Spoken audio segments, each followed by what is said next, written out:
That is the Honghai song sung for the first time in Spanish and played in public. Dear guests, please be seated. The event is about to begin in 5 minutes.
Prepare for landing. 10, 9, 8, 7, 6, 5, 4, 3, 2, 1. Welcome to Honghai Tech Day.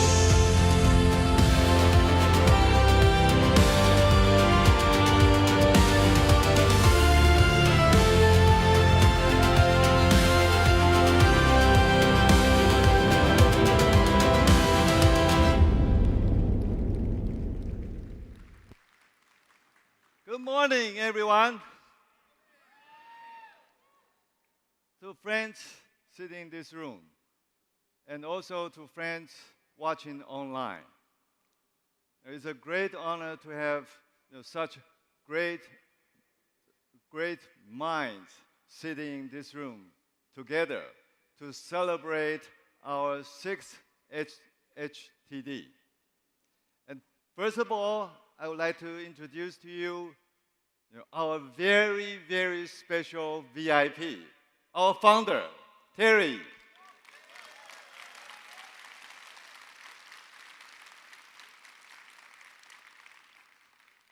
And this is, very special period for the founder, and really appreciate that for him to take this time to join our HHTD. This shows a great support and a great endorsement of our HHTD.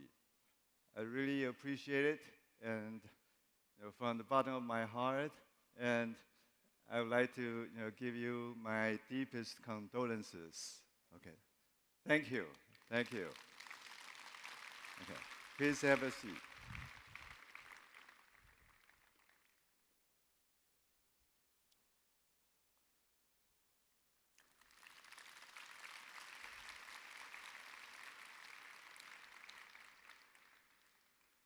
This is very special.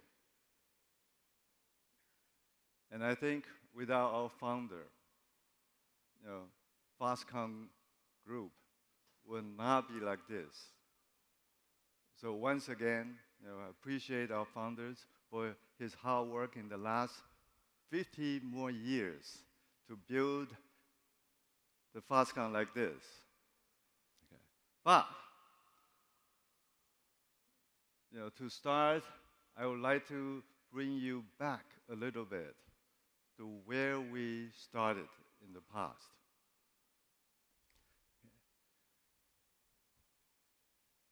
Okay, so let me start with something simple. A look at the final products Foxconn has built over the years. Final products. In the last 30 years, I think Foxconn started building final products 30 years ago. It was about 1996. We built more than 1,000 final products in the last 30 years. Smartphones, servers, monitors, networking gears, EVs, consumer electronics. The list goes on and on. Every time people see this, the reaction is always the same. Wow, so many of them. That reaction is great. But many people still think Foxconn is only a system assembler. Today, I want to show you why that picture is incomplete, why vertical integration is actually Foxconn's hidden strength. Our competitive edge is built on technology, manufacturing, and process engineering. These are the capabilities we use to build the future, component by component, material by material. We have a lot of product lines. Let me use only 3 of them for today: smartphones, AI servers, and EVs. to show you how deep our capability goes. Let's start with the device you probably have in your pocket, a smartphone. A smartphone is a miracle of precision. Inside are metal and glass housing, measured in microns. Camera modules as complex as miniature optical labs. And the precision of the camera module will have to be within 10 micron. 10 micron.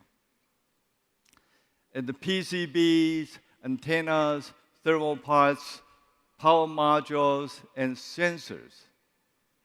And so besides the system, all of these components are also made by Foxconn.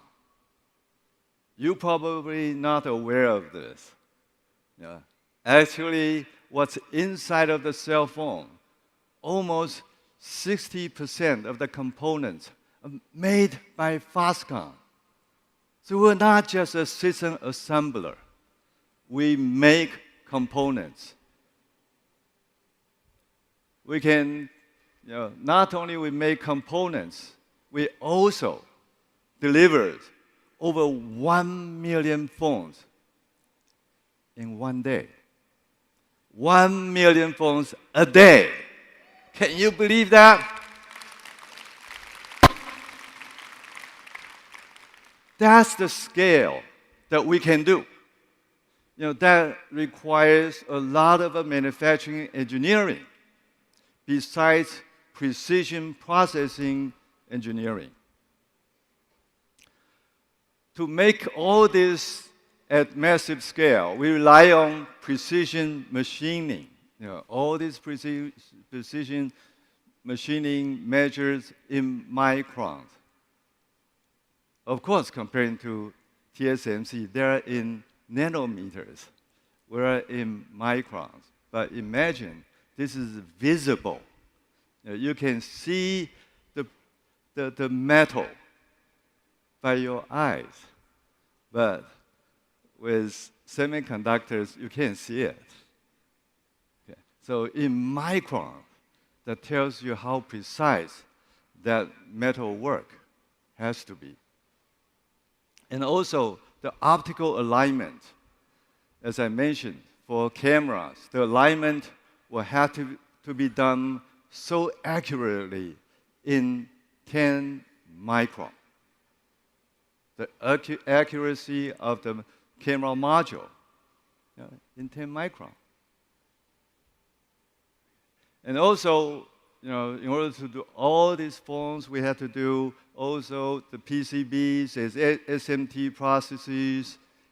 And talking about SMT processes, we have more than 1,500 precision SMT lines. More than 1,500 SMT lines. Can you believe that? Is a lot of machines. And we had to maintain them so that they can work perfectly and consistently in order to produce 1 million phones a day. Okay. Of course, when you touch your phone, the smoothness of the surface finishing is another technology that Foxconn has. The surface finishing, that requires some technology goes down to like 0.8 microns. So, Foxconn is not just a system assembler. We have a lot of processing technologies that you don't know about. Not to mention, in order to build parts, the parts will have to design with some technologies in order for the parts to meet the standards or meet the requirements. Next, I'd like to introduce to you about the AI product lines. AI is very hot, very, very hot. I have to tell you how many racks that we can do in a week. 1,000 racks that we can do in a week. And it's increasing. For next year, it will be more. Imagine 1,000 racks. Each rack probably has more than 72 GPUs. If we look at our partner from NVIDIA, they like it because the GPU, the number of GPUs, the more we use, the more the business that they will have.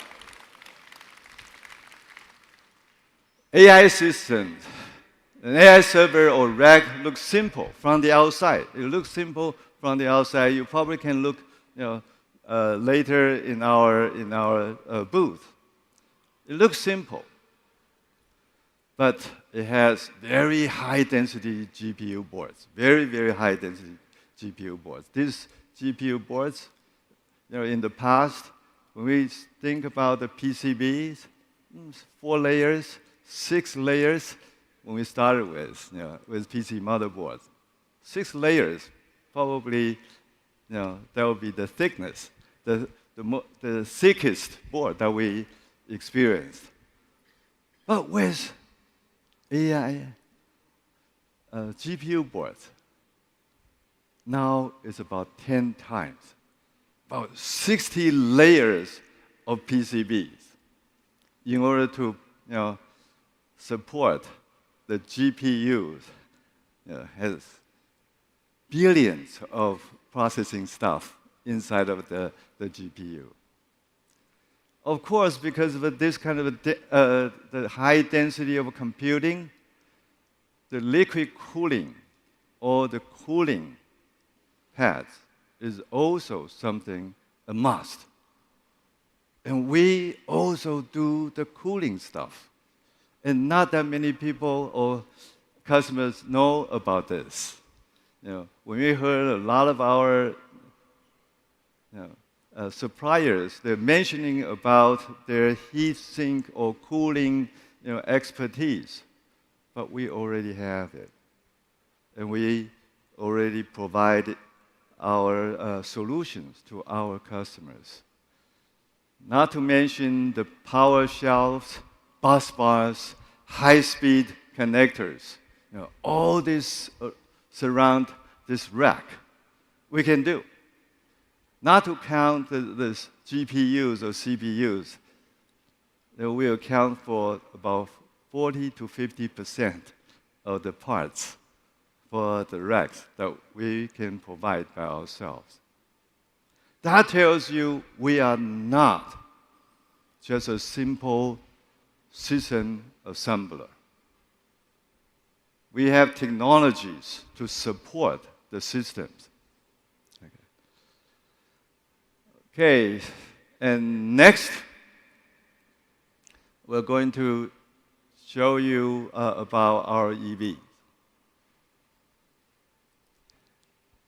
The third example, although the EVs, the volumes are just about at the outsourcing breaking point. What do I mean by that? The outsourcing breaking point. By that I mean, we learned from the PC world. When the entry barrier is getting lower and lower, then you will have more and more competition. And the result of that is that, the price competition, the time to market competition will be shorter and shorter. So when that starts to happen, the division of work for the industry will change. Sometimes I call it the compact moment in the PC era. Compact. I think founders, you remember the compact. We did the very first system for compact. And that caused all, it becomes a disruptive change for the PC industry. I remember a lot of PC makers at that time, they make their own PCs. They're proud of making it by themselves, just like the current EV OEMs. They're all very proud of making cars by themselves.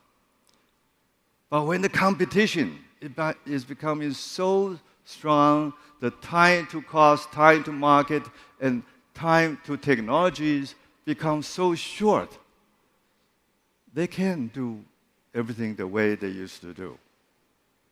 They had to rethink about how to redivision the labor. And we have an example. We have a successful example in the PC industry and in the phone industry. So I think the EV is going to happen the similar way. And we are going to be ready for that. So that moment will be coming very, very soon. And same for the EVs. Not only we build the car, we also build body and chassis systems. ECUs, power electronics, battery packs, motors, infotainment, and the display modules. Thermal modules, metal structures, and mechanical parts.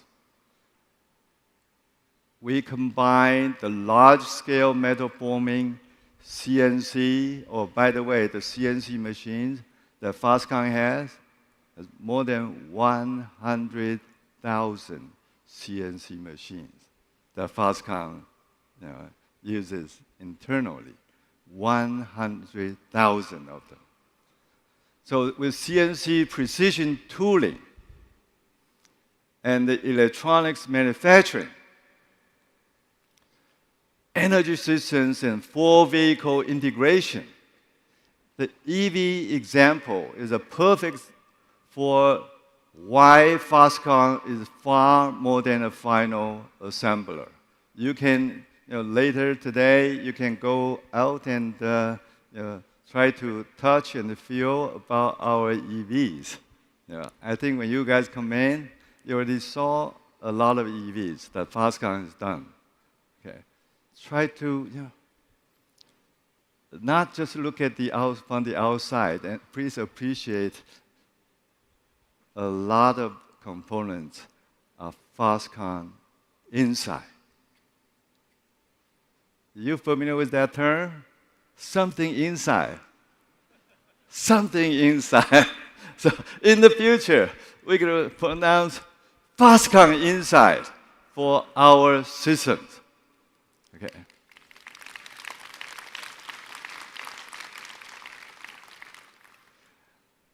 All of these capabilities rely on outstanding manufacturing management.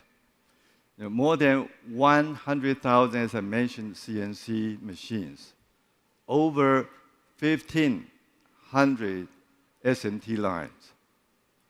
And that is what results in about 1 million phones that we can do a day and 1,000 racks that we can do in a week. Our goal is not simply to make things.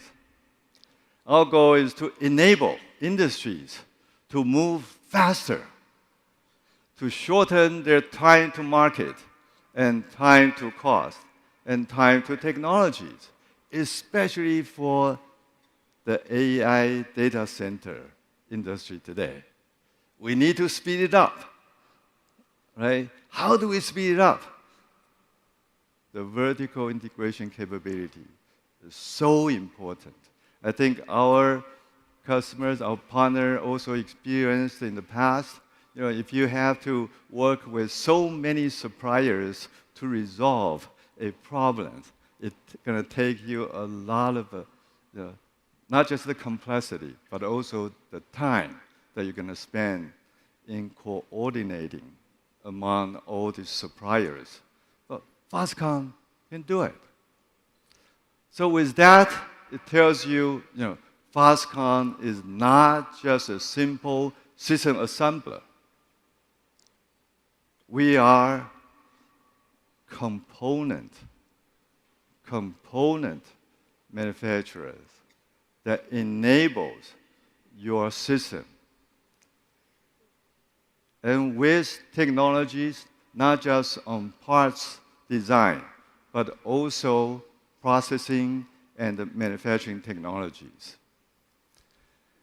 And look into the future, besides what we can do today and what we have done in the past.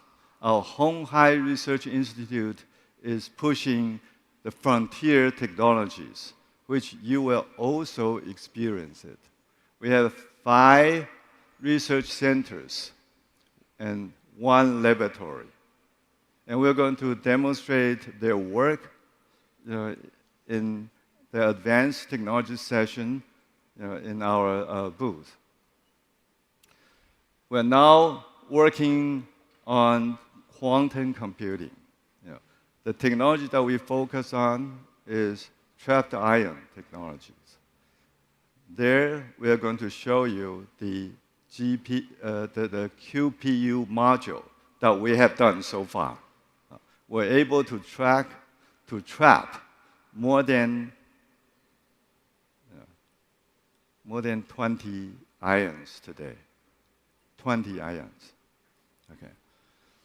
And we're also working on the high voltage process, silicon carbide semiconductor process.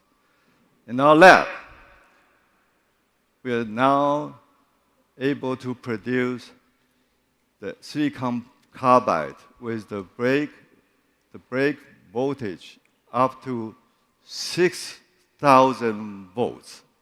6,000! Wow. That means it can operate at 3,000 volts, far more than you need for the EV and the AI data center. That tells you how capable our technology can become. And also, we'll be showing you the Fox brand. The Fox brand is focusing on the traditional Chinese language, LLM. We're currently also working on some ideologies with Confucius ideologies that we're going to train this brand to have.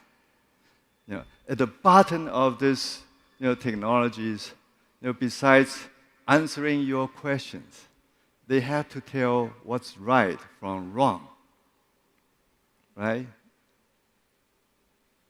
So, and that's very, very important. And so far, the LLMs, they tend not be able to tell you what is right, what is not right. And with our research, hopefully in the future, the system is able to tell you from the Confucius ideology's point of view what is right and wrong. So I think that would be amazing, right? So in the future, you don't have to worry too much about your kids, asking questions and they answer it in a way that you are not able to accept. Okay. So these efforts, all the efforts that I just mentioned, Foxconn keeps moving up the value chain to have a faster, deeper, and more forward-looking. When we share and collaborate and strive, we don't just build products. We build momentum. The momentum to drive, to have a shorter time to market, time to cost, and time to technologies. And our vertical integrated foundation enables deep collaboration with world-class technology leaders, which you will be hearing them very quickly. With world-class technology leaders, partners we rely on, who will rely on us because they know that Foxconn can turn ideas into reality And that's very, very important. Okay. You can have a lot of design engineers. They can have great ideas. Yeah. I remember our friend Johnny Ive. When they make their phones, they can draw very nice picture of a phone, but they can't realize it.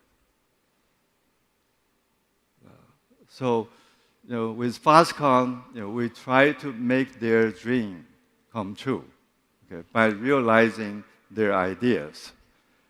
This morning, you're going to hear about our next level of AI and NVIDIA cloud partners. You will also hear about our collaboration towards level 4, autonomous driving from the recent announcement with NVIDIA, Uber, and Stellantis. Imagine, we're going to run our level 4 robo-taxi in Taipei. With this technology running on the car built by Foxconn. Would that be fantastic?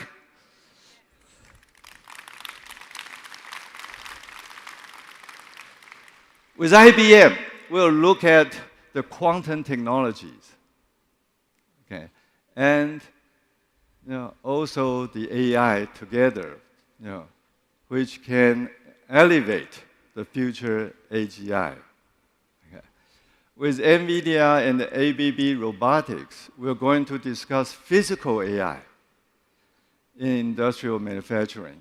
And you'll be hearing about our work on the AI robotics platform with Alphabet's Intrinsic. Okay. Foxconn's innovative CDMS business model for EVs will be in the spotlights with Japan's Mitsubishi Fuso, which you will be hearing what they're going to do in Japan. But also, we're going to show you, the EVs that Foxconn has designed for the Japan market. We understand that innovation doesn't happen in isolation. None of this would be possible without our partners and colleagues. One of our newest partners is OpenAI. In very short years, it is amazing the achievements OpenAI has made. You will hear from Sam. You will hear from Sam himself. But he is not present in person. He has a video recording from him about strengthening the supply chain with a new class of AI hardware together with Foxconn. I can't wait to hear about all the powerful partnerships to kick off our fantastic lineup this morning. Let me welcome my great friend, Alphabet's Chief Product Officer of Other Bets, Hiroshi Lockheimer. Thank you, Young, for that warm welcome. I'm very excited to join you all at Honhai Tech Day. Foxconn is an important partner to Google and Alphabet, and our collaboration has helped bring to life some of the most important technological innovations of the past decade. We're grateful for the close partnership and are proud of the great products we've built together. AI is a once-in-a-lifetime technology. We're still in the early days, but we believe AI will be the most profound shift of our lifetimes.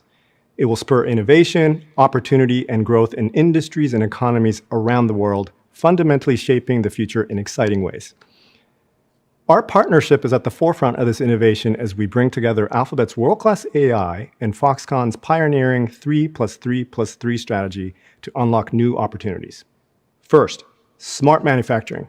This is a really exciting space, and we're working together to combine our advanced AI and robotics platforms with Foxconn's deep manufacturing expertise. Together, we aim to build the factory of the future and solve the most difficult challenges in industrial automation and production. We have exciting developments to announce, so please watch this space. Next, smart EVs. In support of Foxconn's contract design and manufacturing service model, we're integrating Gemini to deliver enhanced navigation experiences for Foxconn's electric vehicles, helping to shape the future of the automotive industry. And finally, AI transformation. Gemini is already serving as a powerhouse for efficiency and innovation within Foxconn. Through Google Cloud, our partnership is strengthening global digital resilience, enhancing cybersecurity, and boosting productivity, serving as a great foundation for 3 smart platforms. On top of all this, we're also working together to support local industry and talent.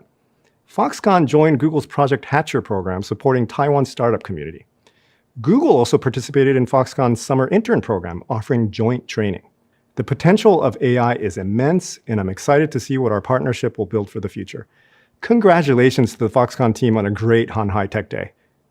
Back to you, Young.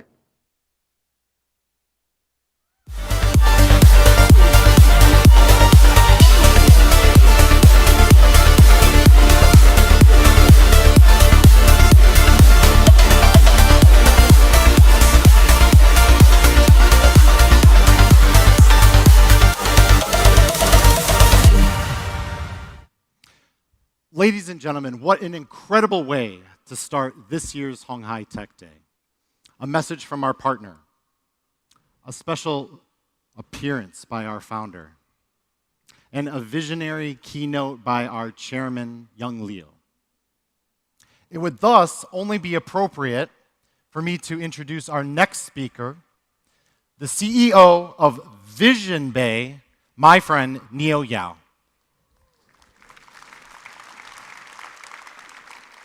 Good morning, everyone. Thank you for being here. I'm Neo, CEO of Vision Bay. I believe many of you are wondering who we are. We are a unit of Foxconn, but you know us better as a trusted NVIDIA cloud partner, responsible for a massive AI factory being constructed that produces intelligence. In simple terms, we are talking about a huge amount of compute power. It is not only the essential energy driving the next generation of AI innovation, but also an important engine of Foxconn's 3 major platforms: smart manufacturing, smart EV, and smart city. Do you remember the news from last month? Foxconn just announced a $1.4 billion investment in AI data center. Well, our chairman entrusted me with that big numbers. And suddenly, I found my personal valuation just jumped to $1.4 billion. That is amazing.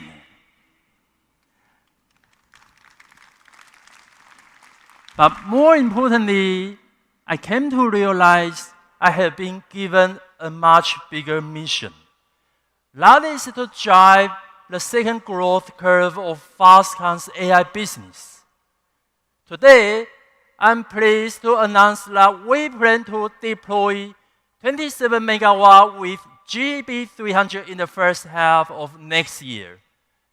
That will be the largest advanced GPU cluster in Taiwan, and also the first GB300 AI data center in APAC. Let's take a look at the video. The question is not whether the age of AI will change, but how quickly we will shape that revolution. Can we accelerate a future where intelligence fuels your creativity and breakthrough success? At the Intelligence Epicenter, we turn vision into reality. The AI native powerhouse drives what's next. Vision Bay, a trusted NVIDIA cloud partner in Taiwan, fueling the AI factory that powers the innovation. High performance, reliable, and cost-efficient cloud for every AI frontier.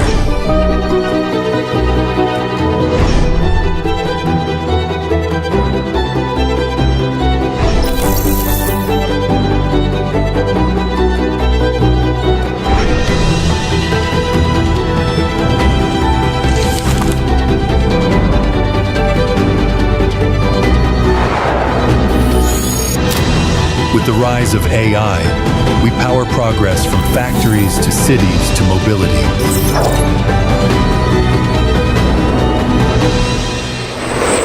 Where AI pioneers converge and co-create, building a sovereign AI state, empowering an AI-native era. Smarter, faster, together. Awesome, right? When we look back at human history, we see our journey evolve from muscle, the age of stone, to machine, the age of industry, to connection, the age of information, and now to intelligence, the age of AI. AI will once again reshape how we live and how business operate.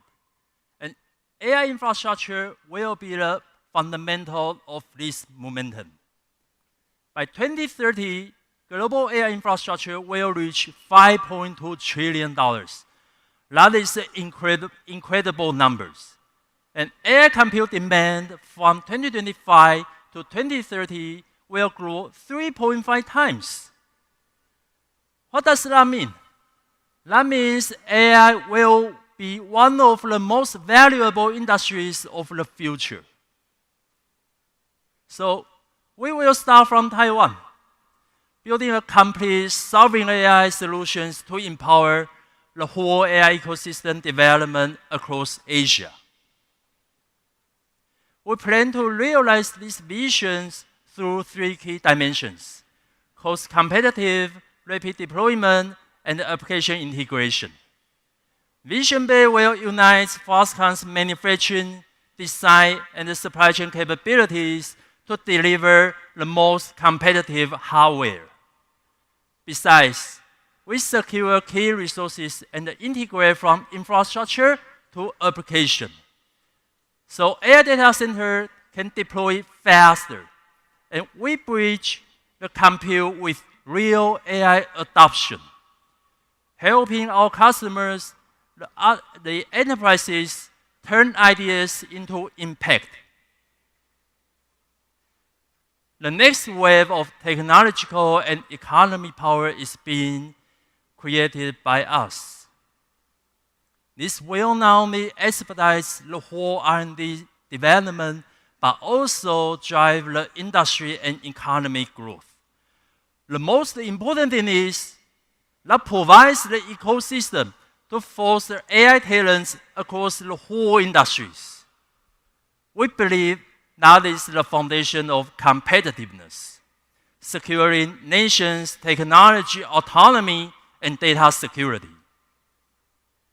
However, as we move into the AI era, Taiwan still faces several challenges that need to be solved. Today, I would like to introduce my good friend Alexis from NVIDIA to share her insight on this issue and the potential solutions. Hi, Alexis. Hi. I'm glad to be with you on the stage today. Actually, I have one question for you. From your perspective, what kind of mindset shift do Taiwanese companies need to get ready for the AI era? First off, thank you, Neo, for having us here. It's a great question. As you know, AI is transforming all industries. Every part of the supply chain needs to think through the impact of AI. As we enter the GPU-driven AI data center area, the barriers to infrastructure construction have risen significantly. In terms of capital investment, building standards, and power requirements. For example, deploying a 10,000 GPU AI data center, like what we're doing together, costs around $1.4 billion US. It consumes 27 megawatts of power and needs floor loading of 1.9 tons per rack. That's for an advanced GB300 NVL72 system for every rack. So in context, 2 tons per rack is more than double the existing conventional data center racks, and 2 tons for reference, is about the weight of your average SUV. In addition, liquid cooling has become the main stage design architecture for advanced GPU clusters. It means that the difficulty of AI data center deployments for enterprises and public sectors has increased significantly, adding complexity to the operation and maintenance. And as GPU technology development accelerates, building individual facilities may no longer make economic sense. In fact, renting compute resources may offer a far better return on investment, enabling flexibility and enabling companies to scale their compute according to both product and business cycles. So through Foxconn's strategic partnership with NVIDIA and our vertically integrated supply chain, we could deploy advanced AI infrastructure much faster to meet all of our customer needs. Due to a lack of advanced AI infrastructure facilities, Taiwan enterprises in particular are facing efficiency challenges while they're competing with their global peers. And while leading nations are developing sovereign AI and empowering industries through computing power, our Taiwanese companies, they are at risk of falling behind. That's true. So, yes. So it's beyond large corporations. Taiwan has over 1.6 million medium and small-sized enterprises that are struggling right now and striving to upgrade and transform. Our goal is we aim to help these businesses by understanding the workflows that they deploy in their businesses, by integrating AI into their existing processes, a workflow plus AI approach. This will enhance operational efficiency and profitability for the customers. Currently, most AI cloud computing data in Taiwan requires the use of overseas computing resources. This, as we've suggested before, this exposes a potential security risk to Taiwan's enterprises and government. Therefore, we plan to build a secure local computing center in Taiwan together, which is the concept of sovereign AI. This allows Taiwan's domain knowledge and key technology data to remain local and ensure data security. NVIDIA and Foxconn's goal is clear. We want to build a fast and easy-to-use, cost-effective AI solution. In the future, we'll further integrate server manufacturing, facility deployment, and operational capabilities to ensure not only a faster time to market, but optimal compute performance and energy efficiency. Vision Bay will also build an NVIDIA-centric marketplace platform, integrating other strategic partners and Foxconn's AI application so that all industries can easily integrate AI into their workflows. Combining facilities, operations, and AI application platforms, Vision Bay is able to strengthen their position as a leading AI factory solution provider. So Neo, what's your next step? Alexis, thank you. Actually, we have seen a lot of opportunities in AI. We are committed to building the complete AI ecosystem and expand to the world. We welcome more partners to join us on this great and exciting journey. Let's build AI future together. Does that make sense? That makes sense. I can't wait to see what Vision Bay achieves next, and I'm very proud that NVIDIA can be a part of it. NVIDIA has gone through a similar transformation. We've transformed from a graphics chip company to a systems company, and then to a data center company, and now an AI infrastructure company. We've repositioned ourselves from a technology and GPU supplier to a foundational provider for AI compute platforms and infrastructure. In some sense, it represents a more expansive view of our entire value chain, and we're empowering organizations with AI factories, but also building the foundational infrastructure for AI factories, encompassing GPU clusters, software ecosystems, global data centers, power grids, and investment partners. So it's partners like Foxconn and Vision Bay from Hon Hai Group that are becoming more critical than ever before as we enable a broader set of partners to join us across the AI infrastructure ecosystem. You already have deep relationships in world-class manufacturing, supply chain, and more, which will be critical as we continue our AI mission together. Good. It is an honor to be here with you and share our vision for the future. So let's do it together. Yes. Thank you. Thank you. Thank you all for the listening. Thank you, Neo. Thank you, Neo. It's a really nice job. Ladies and gentlemen, our conversation on artificial intelligence does not stop there. So it is my pleasure, and if you can please welcome with a very warm, roaring applause, Jesse, the head of AI and quantum computing for鴻海Technology Group. Morning, everyone. Our esteemed founder, chairman, and all distinguished guests here. Good morning. My name is Jesse Chow. Great to see you again. I see many similar faces here.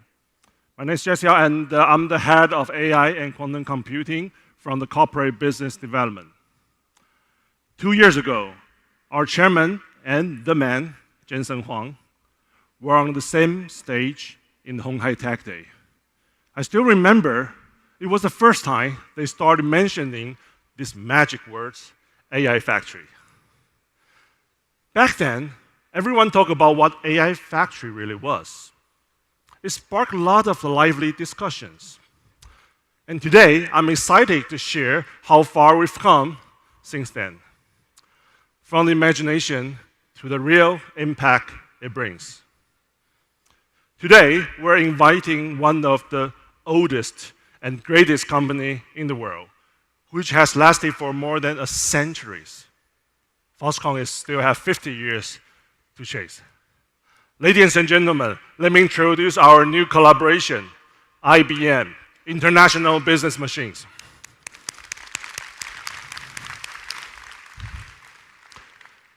Why IBM? Why IBM in the AI industries? This is a big company, of course. They understand the transformations very well. That's how they last long for these centuries. But with a mindset to continually transform itself, IBM has remained strong in this rapidly changing world. There's no more suitable to tell us how to survive and thrive in this huge AI transition. I think it's one big step forward to the realizations of our AI factories. As for the next step, we will need to bring AI factories to everyone, to the enterprises, to all the startups, to the developers, and even to the governments. We're invited our strategic partner to tell us more on AI for enterprises and how to collaborate in this space. Please welcome Hans Deckers, General Manager of Asia Pacific. Welcome, Hans. Thank you, Jesse. Thank you. Thank you. Thank you. Foxconn team, everyone, thanks for having me. It's actually great, Jesse, to be here. Thank you. Hans, welcome. We all know that IBM is at the frontier of the technologies.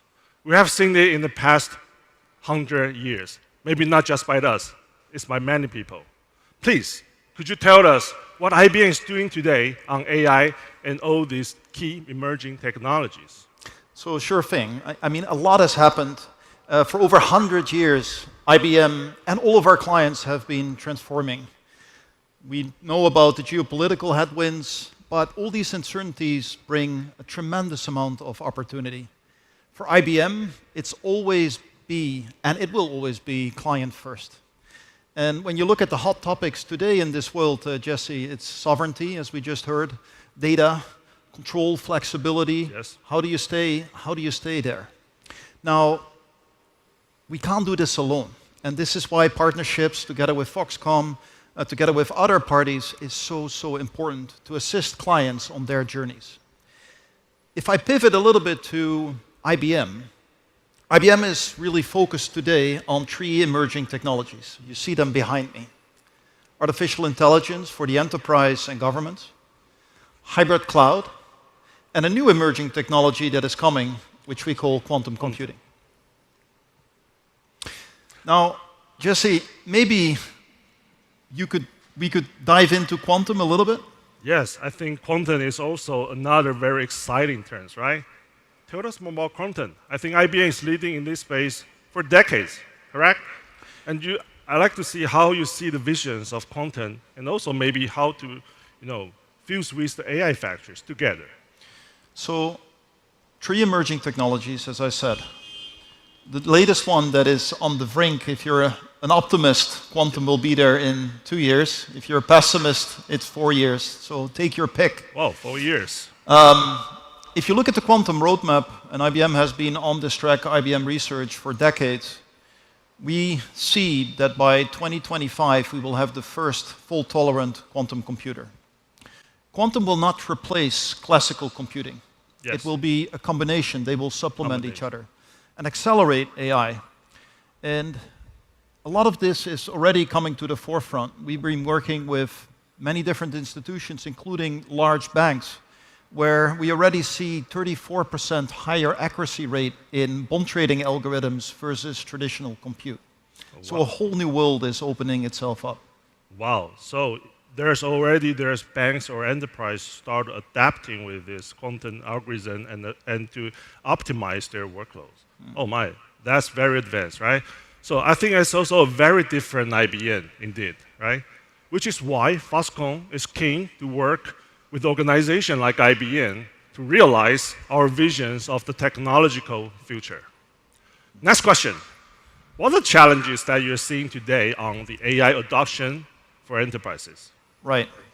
So let's maybe first ground ourselves in 5 common challenges we see in the boardrooms with enterprises. Okay.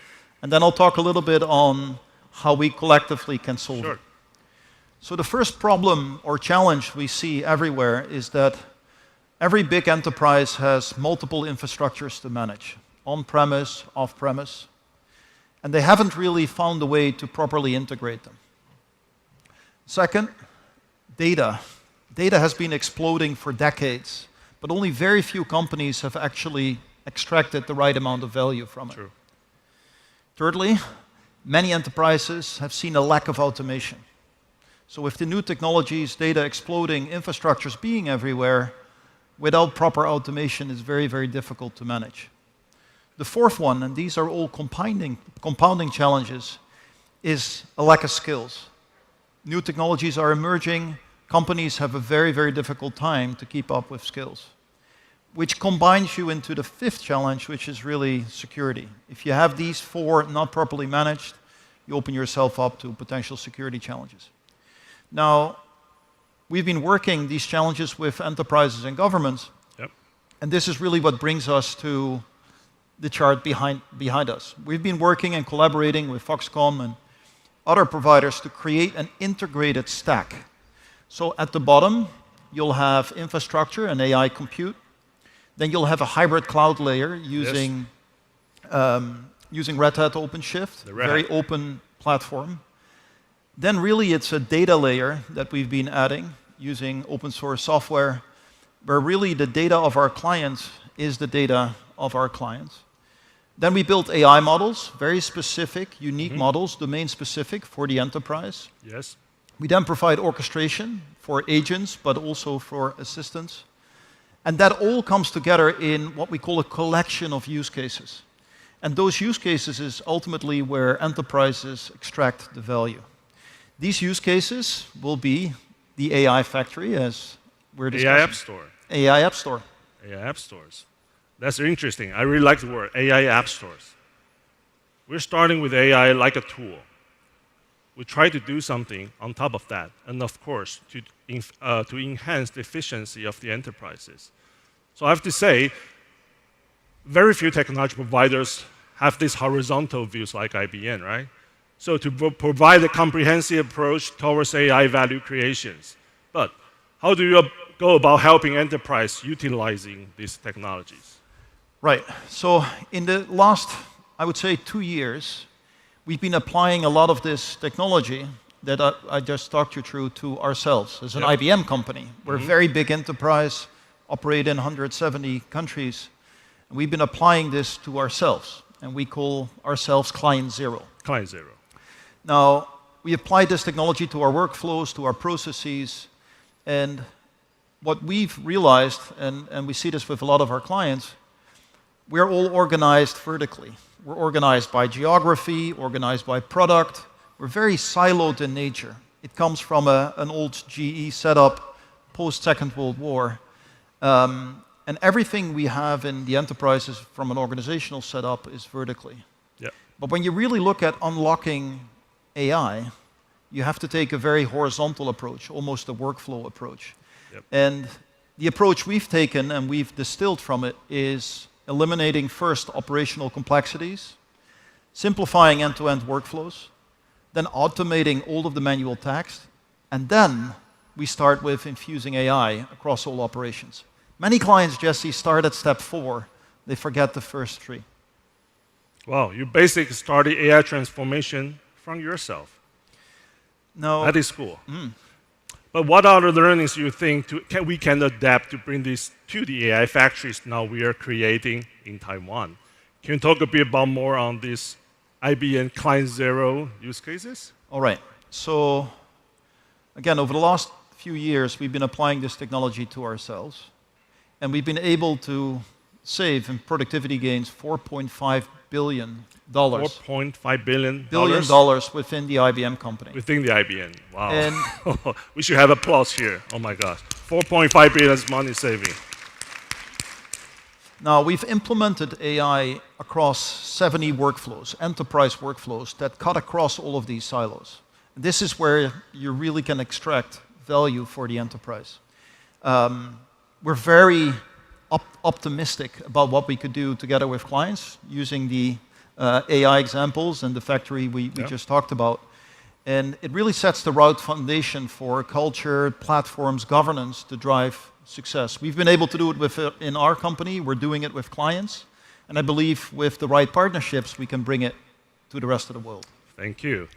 I think applying this Client Zero approach is really a smart idea, which makes this use case more persuasive. It just needs by you and change the ways of working. And that's how they tell you, the IBMs tell you, and we tell you together that how we change things. To wrap things up, I want to talk about the future. What's your view on the impact of Foxconn's AI factory to our clients? Our clients here, right? The ecosystems and also Taiwan. I think applying Client Zero approach, these use cases, is allowing all of us, right, enterprises, governments, the ecosystems, companies in Taiwan, but also outside, to really take all of that and be in a unique position to horizontally integrate the enterprise and therewith extract massive value from all of these technologies. Cut across the silos, and for us, right, collectively, the realization of the AI App Store is really becoming the use case store for all of the enterprises to start using. I think so, yes, to cut the silos. So what's the final one message you want to leave with all these audiences? So first of all, I have to congratulate Foxconn. It's fantastic to be Thank here. you. It's fantastic to see all of the innovations that Foxconn is bringing. We, as a company, have been in Taiwan for 70 years, and we're looking forward to be there in the decades ahead. IBM will continue to invest into Taiwan's future, and there are a few things that are really important, and I saw it already in the previous presentation. Sovereignty, how do we secure it? And I believe the factory will absolutely help. The power of partnerships, nobody can do it alone, and together we will be stronger. And maybe thirdly, it's really bringing this reimagination to impact, which is the core of this discussion. I think so. I think sovereignty is the big turns also for the future. Right. Thank you, Hans. Thank you. Thank you, everyone. Thank you. Thank you. Thank you. Thank you. Thank you. Let's keep it up for Jesse. Great job. And yes, in case you didn't notice, we do high fives here at Foxconn. And also, I have moved from that position to this position here because I am transferring over from as your MC to now the person who has the pleasure to guide you through 2 talks. Not just 1, but 2. And I also now have to introduce myself. So ladies and gentlemen, my name is Robert Schlager, Head of Corporate Communications for Foxconn in the United States. working closely with our Chief Product Officer, Jerry Xiao, on initiatives across North America. And it is my absolute pleasure to be here with all of you here today to introduce our next segment. As the chairman alluded, this is a very exciting day, but it's also a very exciting moment, because what will be shared has not been advertised on our Honghai Tech Day website or our Honghai Tech Day mobile app. And at this very moment, in both the United States and Asia Pacific, news is breaking if you have not already seen it. News is breaking if you have not already seen it. But for those who have not seen the news, or for those who may not know what we're alluding to, this will also be the first time that it is heard in this very room by this incredible audience. We know that a key to Foxconn's success as the world's largest electronics manufacturer and solutions provider is our global network of partnerships. In part, that's what Honghai Tech Day is all about. It's not only a celebration of Foxconn's accomplishments, but it's also a celebration of the accomplishments of our partners. This new partnership is meant to solve problems. Number one, AI infrastructure components and its demand is outpacing supply. This is a problem. Number two, this partnership will strengthen the domestic supply chains across the United States and accelerate the deployment of advanced AI systems. I'm from the United States, and I can tell you that as of 2025, Foxconn's presence in America remains strong. And as our chairman has said, the US remains a key region that is part of this technology group's global presence. Over 6,500 men and women in the United States work at Foxconn with manufacturing operations in 6 states. We are proud of our server production development that is taking place in Texas, Wisconsin, and California. We are proud of our presence in Ohio, which is now positioned as a place for future AI infrastructure manufacturing. And we are proud of the Foxconn employees who work in Indiana and Virginia. This partnership is good for our business in the US, our business globally, and is mutually beneficial. This partnership takes place with a company that we are all familiar with.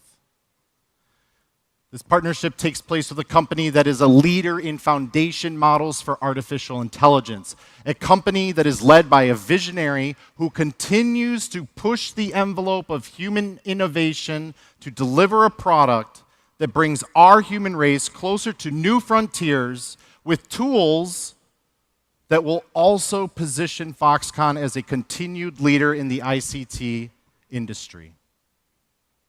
That company is represented here by a very special guest who will deliver the honor of introducing that visionary leader's video message and our announcement. So thus, without further ado, please give a roaring Honghai Tech Day welcome to Alex Brown, head of APAC, GTM, and partnerships from Foxconn's newest partner, OpenAI.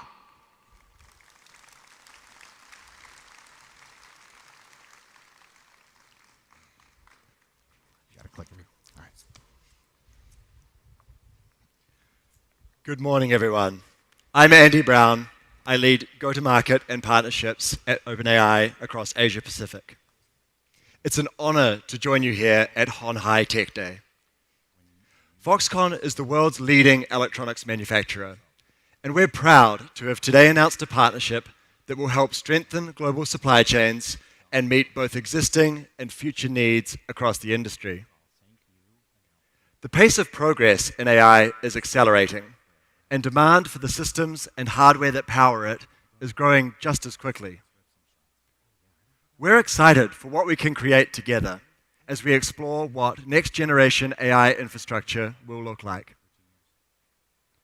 To share more about this collaboration and the vision ahead, here is a short message from our CEO, Sam Altman. Hi everyone. I'm sorry I can't be with you all in person for Honhai Tech Day, but it was great to be with Chairman Yang at our headquarters in San Francisco recently. We talked about the rapid progress we're seeing in AI right now, and we signed the new agreement that we're announcing together today. We are proud to work with Foxconn, the world's leading electronics manufacturer, to design and build the next generation of AI hardware in the United States. Demand for critical components in AI infrastructure is already far outpacing supply, and we expect that will only continue over the coming years. This agreement is about strengthening the supply chains to meet the existing and future needs across the AI industry. This field is progressing very quickly.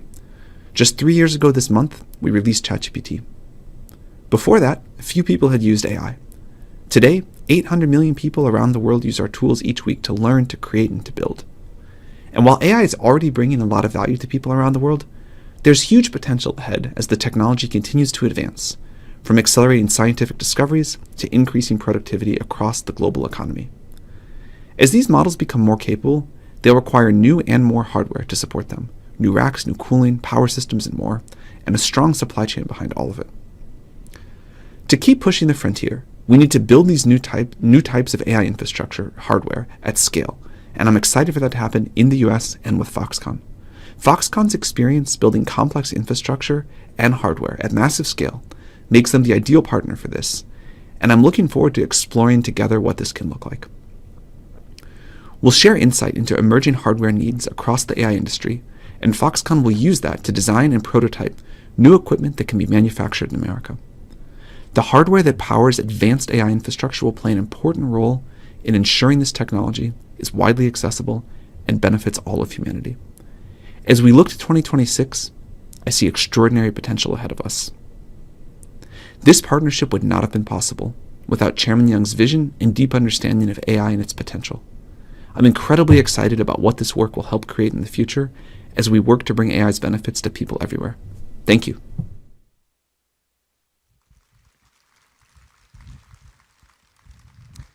Thank you, Sam, and thank you, Andy, for joining Foxconn to make this exciting announcement. Thank you for your collaboration, and thank you for your visionary leadership to the future. Now, before I begin my second session, I am going to need a little bit of audience participation. So I hope we're ready. But by a show of hands, from the thousands of people who are here in this audience today, and don't be shy, how many of us have a 5-star Uber rating? Oh, okay, so Seki, we got one. Jesse, I see a few in the back. All right, that's good. That's really good. I have to admit, as I was coming here this morning, taking an Uber to this convention center, I did check my Uber rating, and it's not a 5-star. I don't even want to tell you what it is.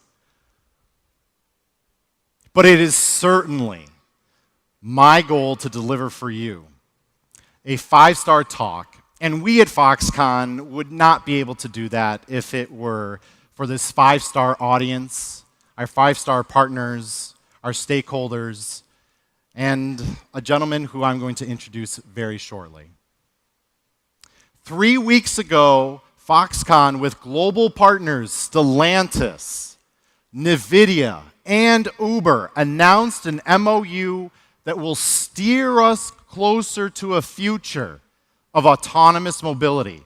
Or put another way, a world whereby all of us can access reliable and safe robotaxis, a self-driving rideshare. We are familiar with who these players are and what they bring to a partnership. Stellantis, with global vehicle manufacturing know-how. NVIDIA, and their autonomous vehicle development platform and software purpose-built for L4 autonomy. And then there is, of course, Uber, with their operational experience managing massive ride-hailing networks, accounting for billions of trips worldwide. Such scale is incredible and a crucial element to this partnership. Ladies and gentlemen, autonomous mobility remains a strategic priority within Foxconn's electric vehicle program. More so, autonomous mobility is a core to our pursuit to provide and contribute to the future of smart cities. But what is Foxconn's role in this initiative? The answer is consistent with something that we have heard throughout this entire morning. Wherever you look, no matter what stone you turn over, when it comes to artificial intelligence,鴻海Technology Group is a force, and鴻海Technology Group has a seat at the table doing its part to manufacture AI infrastructure that enables industry to accelerate innovation.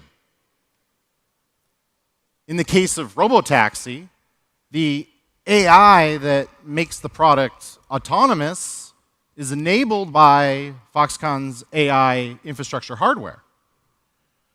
This collaboration demonstrates that Foxconn is your turnkey solution and system integration partner. Foxconn can enable OEMs to bring robotaxi products to market with faster time to market while optimizing time to cost by the nature of the role we play in supplying the world with AI infrastructure. AI infrastructure is not always something that we can touch. AI infrastructure is not always something we can see. But when AI infrastructure works and it supports an ecosystem of partnerships that renders a product or a solution that does work, that's when all of you can trust that existing and new customers will continue to ask Foxconn to be their trusted partner. The theme, after all, of this year's鴻海Tech Day 2025 is accelerating imagination. So in closing, let's imagine that someday a safe and reliable robotaxi will become your mode of transportation as you move from your home to wherever your life's journey takes you on that particular day. And speaking of journeys, our journey continues because it is now my esteemed pleasure to introduce our very special guest and partner, Anke, head of Uber's international business and AI solutions, to talk about Uber's contribution to accelerating imagination. Thank you. Good morning, everyone, and thank you, Robert, for the kind introduction. It's a pleasure to be here in Taipei, Nangang, one of the world's greatest centers of technology, innovation, and design, and of course, food. And it's also a pleasure to be visiting as a partner of Foxconn, one of the world's greatest companies.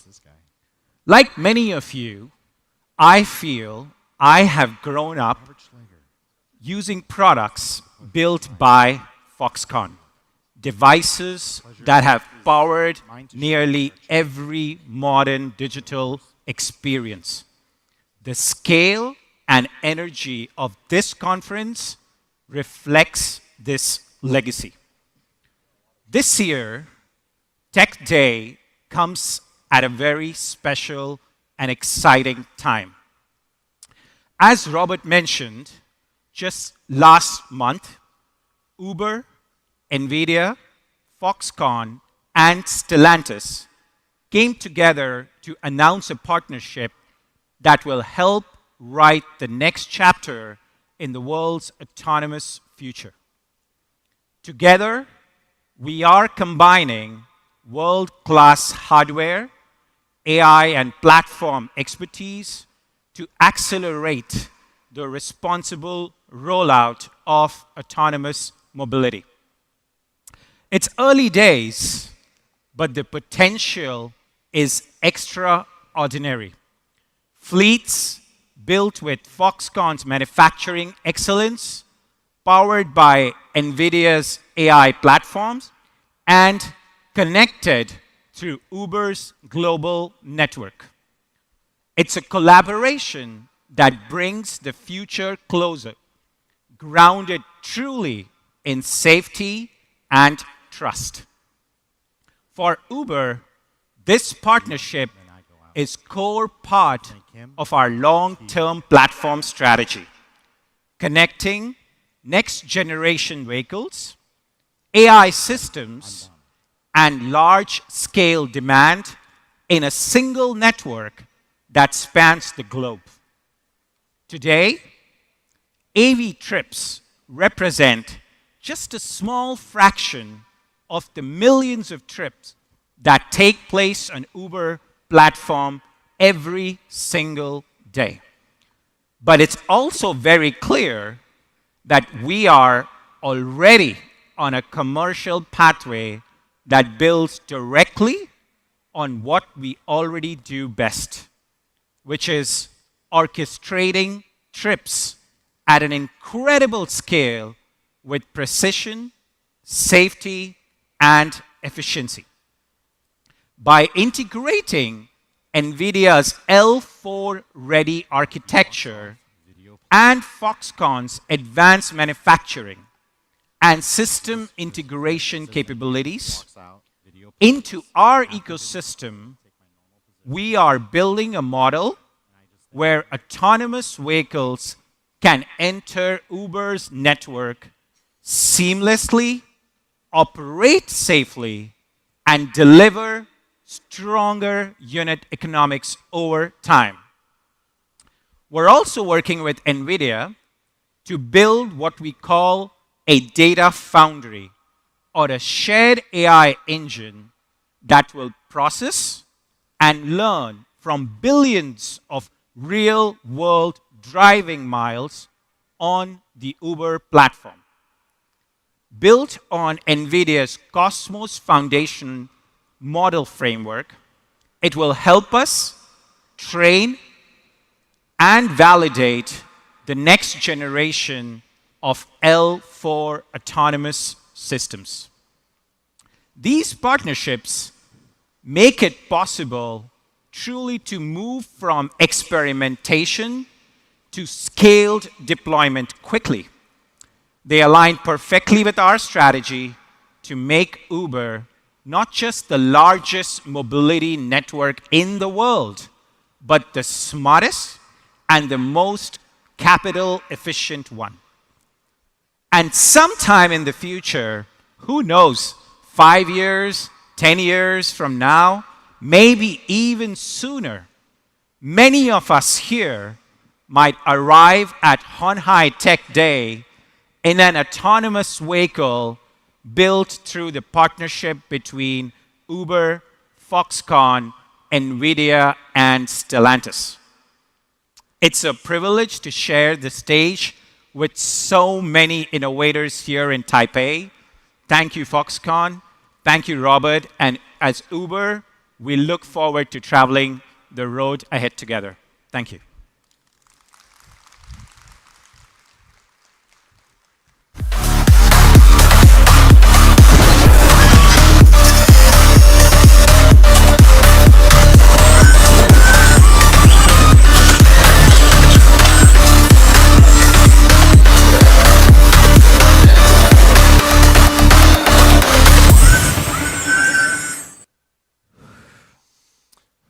Thank you, Uber.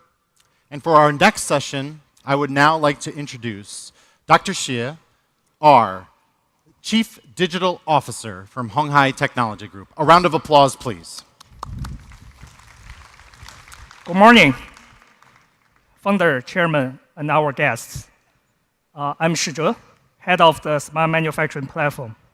Before I start, I want to ask a question. Are you excited about all the computational powers and AI capabilities鴻海and the partner is providing today? Are you? For myself, thanks. For myself, I'm very excited to use that to change our factories. Smart Manufacturing Platform is one of the intelligent platforms of our鴻海Group. The core of the platform is a super brand powered by our AI factories. The engine of the AI-ready platform that powers three cutting-edge capabilities, which is manufacturing AI, agentic AI, and the physical AI.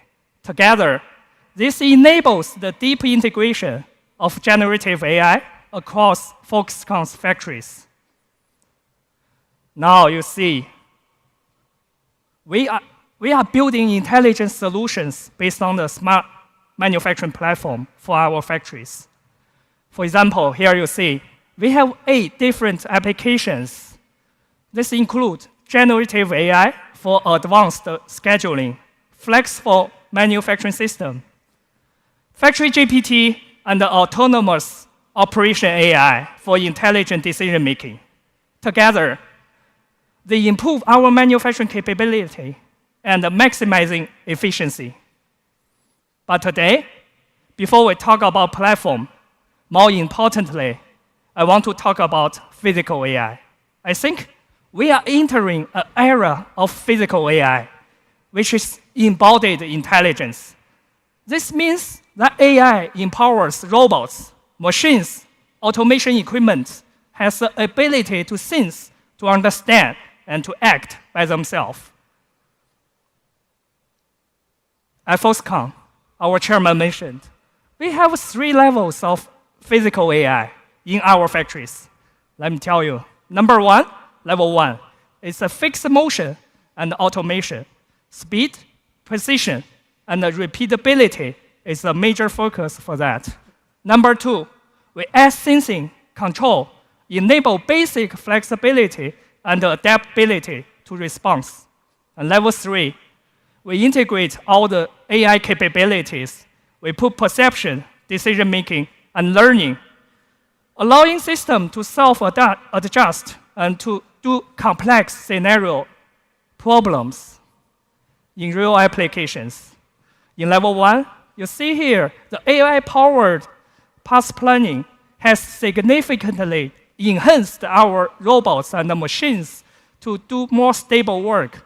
Now we develop it to EDM and the metal processing. And in level 2, since understanding AI increase flexibility and efficiency in cable assembly and precision assembly in our factory. Level 3, most excited scenario. Multimodal AI enables humanoids and collaborative robots to autonomously execute complex scenarios or applications, including intelligent warehousing and beyond. Right now, we see the capabilities of physical AI, so we are expanding our physical AI capabilities to our most advanced factories, lighthouse factories around the world, more than 100 lighthouse factories. But you see here, apparently, robots' capabilities is continue to advance. The range of applications is expanding. To achieve the optimal performance, not only we need robots, not only we need scenarios, we all need training and simulation.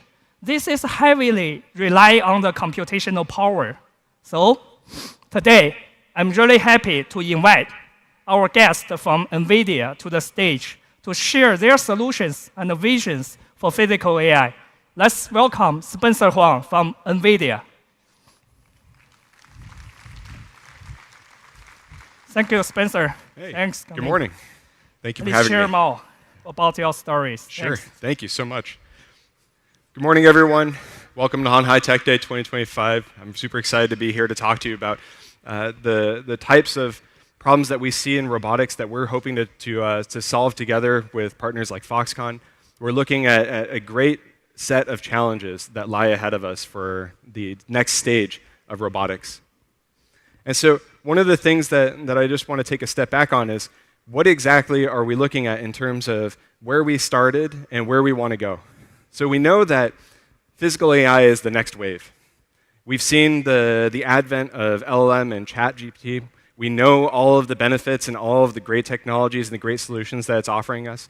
And now we're starting to learn how can we apply this intelligence to the physical systems that are going to help us build and interact with the world around us in the future. And we also know that this is going to be a large industry. Robots are going to be everywhere. They're going to be in industry, they'll be in hospitals, they'll be in our houses, they're going to be on and off world. Robots are effectively the future of humanity in the way that we're going to be interacting with our world and the way that we can go and turn the world and all of the future solutions into things that are new industries that don't exist today. And the reason is because anything that we could automate up until today has largely been limited by the way that we can describe the processes to the robots themselves. Whether it's conventional robot programming, waypoint programming, where you want to show a robot by taking it from point A to point B and having it remember, it's only gotten us so far. But where we are today is extremely impressive, but there's still much more to go. And so in the next set of autonomous robotic solutions, we need to start thinking of how can we apply autonomy at every stage.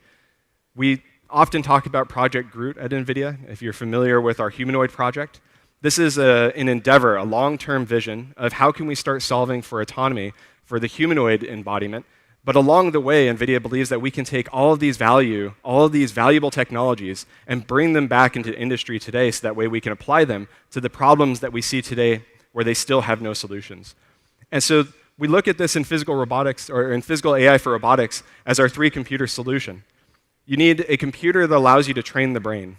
You need another computer that allows you to simulate the robot inside of a simulated environment that's physically accurate prior to actually deploying to the real world. And then, of course, you need the hardware that allows you to then take all of this intelligence, put it onto the robot, deploy it into the real world, and start really doing valuable tasks.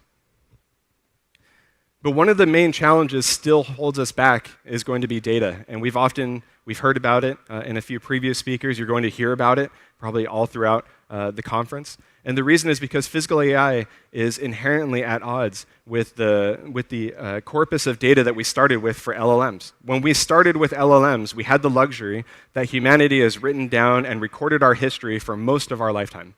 And so we were able to treat and train these agents off of information that already existed. For physical AI, it's much different. We don't really have much in the way of a large data set that allows us to describe the physical world around us. We don't have much data on how we interact with the world, whether we're touching it, how hard you're interacting with an object. We don't have much information because we never really had means to record it, we never had means to generate it, and we never had means to augment it, meaning that whatever small bits of information you can capture, how can we turn that into large amounts of information synthetically? And so we look at this as the robotics data challenge.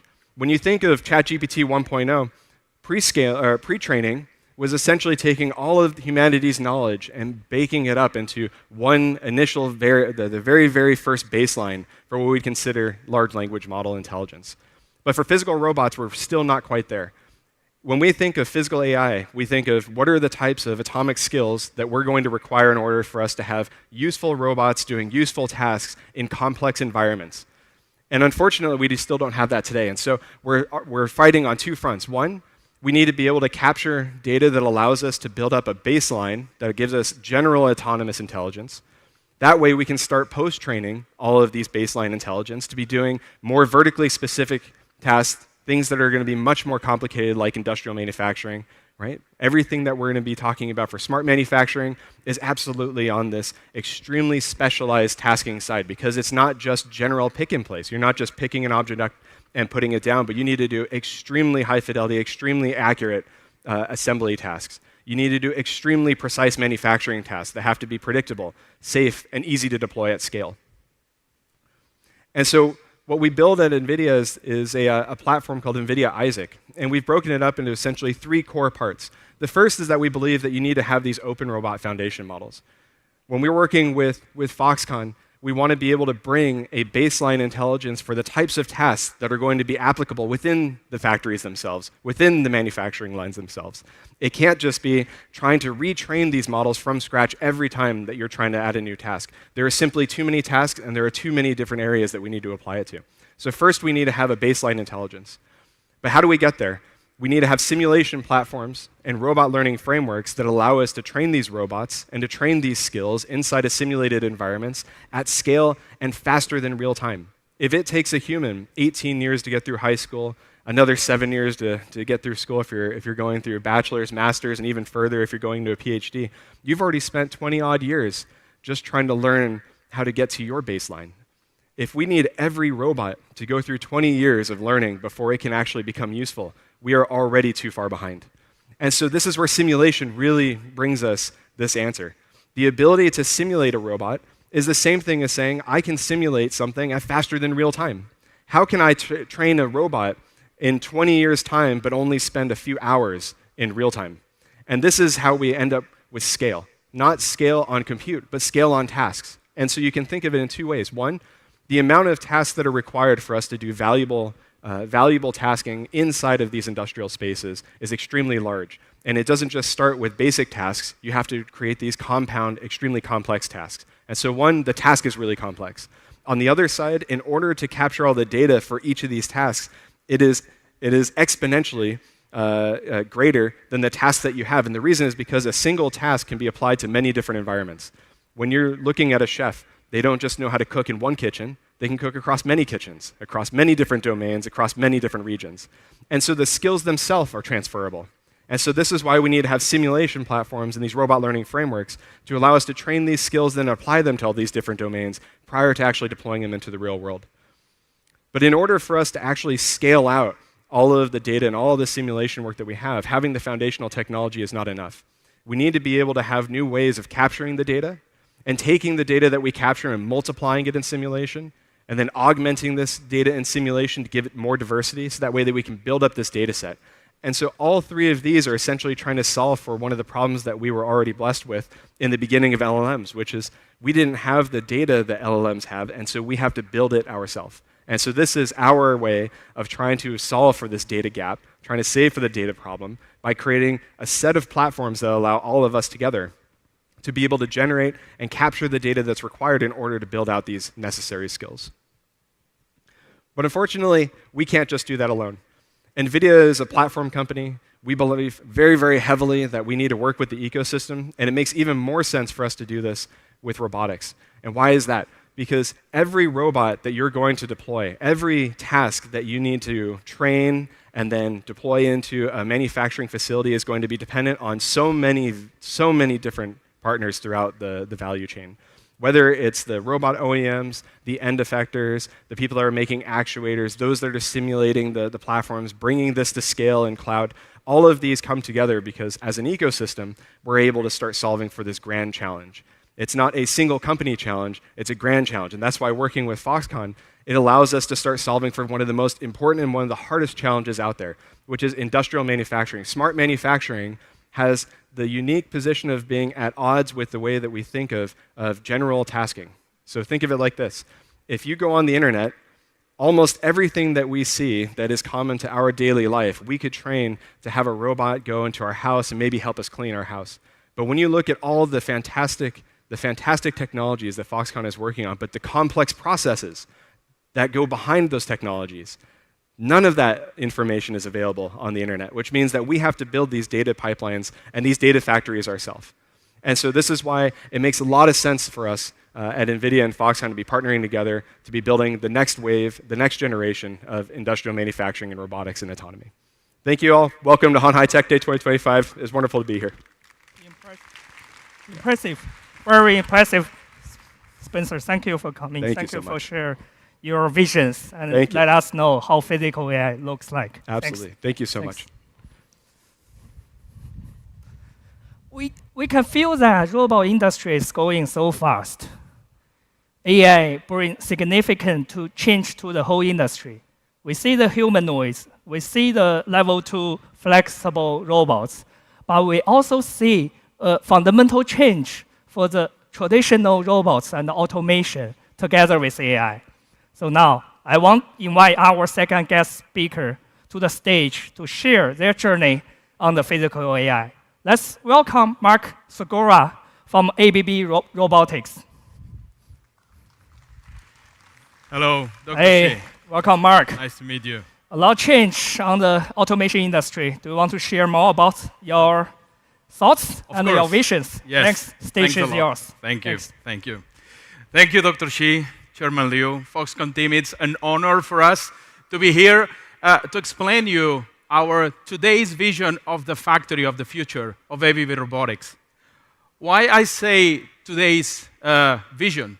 because we've been 50 years around. So we've been building many factories of the future over the decades. In fact, in 1974, a group of pioneers, Swedish engineers, were made aware that Intel had produced the first CPU.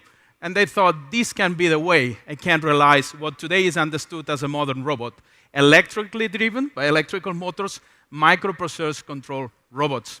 So over decades, we've been developing to a global leader in industrial robotics. Today, our portfolio spans from different types of robots, SCADAs, large, middle, small, parallel robots, a big number of cobots, autonomous mobile robots, and beyond autonomous mobile manipulators. We have close to 200 different mechatronic embodiments in our platform. At the same time, we've been developing software and adding eyes, adding vision, adding embedded force control, so our robots become more and more intelligent. Through these decades, where we were, as many robot companies, grown in automotive, we have also developed new factories for new industries in food and beverage. Since 2008 and 2009, the development of consumer electronics, later on in logistics, and today going in other frontiers like lab sciences and healthcare. As ABB today, we see two pillars for the factory of the future. On one hand, the autonomous and versatile robots. Robots that are beyond precision, safety, and accuracy to become intelligent, autonomous, and adaptable. And coping with that, the next step of robot simulation towards a hyper-realistic digital twin. The two things put together are enabling the factory that we are all dreaming on. So let's start with autonomous mobile robot with a quick video. At ABB, we're creating the future of AI-powered robotics today. Advancing mobility, deepening understanding, and enhancing capability. Combining the latest in hardware with the smartest in AI-powered software.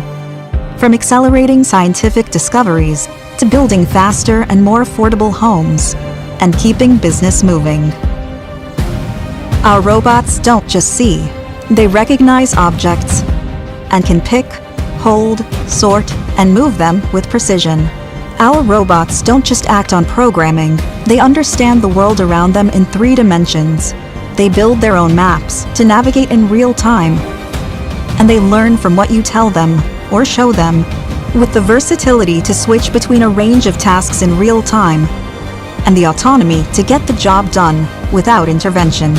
ABB robots will do more things, in more places, and do it faster, safer, and smarter, in a new era of AI-powered versatility and independence that we call autonomous versatile robotics.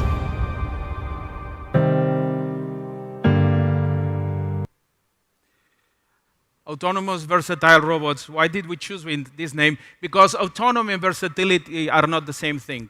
And as people think now about the full-fledged robot that can do anything, in industry, return of investment matters. So we wanted to break down the concepts and making sure that we have individual products that you can put together to achieve the full autonomy and versatility. Autonomy is the capability of a robot to perform a task without human intervention in a changing environment. Robotics was about the structured environments. Autonomy is about unstructured and changing environments. While versatility is the ability of a robot to change from one task to another task without human intervention. When you put those things together, and of course including mobility, that's the vision we have for modern and futuristic robotics. That future is already here. We are commercializing and deploying many of these ABR products in the world. The first I want to mention is a non-AI product, as much as this is not cool these days, but it's a very important level of autonomy and dexterity. We use it in electronics assembly in many of the Foxconn plants, and it consists on giving the robots the vision combined with the force to do very delicate assembly. Can you imagine what it takes to build the phones that Foxconn builds? Well, we do that combining vision, giving the robot the image of the part, having sensitivity on the robot with force control, measuring the currents of the motors, and combining that at speed of milliseconds, be able to have that sensitivity like a human touch to assemble perfectly and seamlessly. That's already kind of degree of autonomy because you can cope with material variations, deformations, and still insert precisely. We have developed our range of mobile robots, and what's really particular of them is their mapping and localization capabilities. We call that visual SLAM, visual simultaneous localization and mapping. The autonomous robots are equipped with cameras that see the world in 3D. They create cloud points, and these cloud points go through, of course, neural networks to understand. Not only do they have a very robust navigation that requires no infrastructure, you just open them and they go, but they are also sharing the plans. The fleet sees a common map. We have factories in the US who have hundreds of AMRs deployed with kilometers of factory map sharing the maps together. And that swarm intelligence is, of course, bringing additional yield. But not only that, when you give eyes to robot and brain to robot, the mobile robot also has a semantic understanding of the world. And that has very obvious applications. When a mobile robot, be without an arm or with an arm, has to navigate amongst us, if they would recognize that a person is a person or a box is a box and can put semantic attributes, it can take intelligent decisions. Simple ones like collision avoidance. If I need to avoid an obstacle, I'm most probably going to go to the non-animated object like a box versus going to a person, and so on and so forth. Visual SLAM is not only about localization and mapping. The visual navigation is enabling all these AI features. Another example of vision is what we launched is eye motion platform. Robots need to have eyes. Vision is a default capability of robots, but we know what we dream of and we know what reality was. Integrating vision in robots was still today tedious task of calibration, program coding, and so on. This has to stop if we want to go fully autonomous. With the OmniCore Eye Motion, we have integrated in our RobotWare and Robot Studio platforms two things that need to go hand in hand. Seeing the part, vision, plus creating a collision-free path planning. That's very important because just seeing the object out of the clutter is not enough. You need to have automatically the robot creating a path to get there. And that's what OmniCore Eye Motion does. You've got robots moving, you've got robots seeing and creating autonomous, avoiding collisions. And of course, with the advent of generative AI, suddenly everything explodes. All this that is amazing just can be maximized. The first thing we are using, and you might have seen on the media, is to enable large language models to be used to talk to the robots. By talking to the robots, we lower the barriers of skills that are need to train and deploy robots because the language will be turned into programming code. And this is already something that is possible and that we are going to launch next year. All these things, of course, end up into the foundation models. We're using LLMs. The next step is to use VLMs, visual language models. We're also doing that in partnership with Landing AI, a startup from Silicon Valley, where we are taking all the images from internet, going through visual language models, so then the robots can automatically see and detect the objects. And then with iMotion, you create an automatic path towards that. That is the first pillar of the factory of the future. And as you see, you will tailor the needs of autonomy and versatility to your application. So you don't need to have what you don't need. And if you need to have it all, you're also going to have it. The other pillar of the next step of the factory of the future is evolving what has been a fantastic robot simulation tool, our tool Robot Studio, to become even more value creative. And how we do that? By adding hyperrealism and physics into the robotic simulation. Robot Studio simulation can simulate with high accuracy of motion and precision robot motion. So basically, we are closing the gap from sim to real. There's a lot of talk about these days about the gap between simulation and reality. And if that gap is not narrow enough, then there's big, big value lost in between. What we want to do is to enhance, working with some great partners, stay tuned for Q1, that Robot Studio incorporates properties of the physical properties of the material, so the product itself. If you're going to weld, if you're going to debore, if you're going to polish, we're going to have those physical properties so you can design offline and even prototype in line, which will shorten the cycle times. With this hyperrealism, we will improve the simulations. We will be simulating light, shadows. We will have synthetic data from virtual cameras. And with this, we shorten the time for designing. We enable more co-engineering, and also we reduce the deployment time.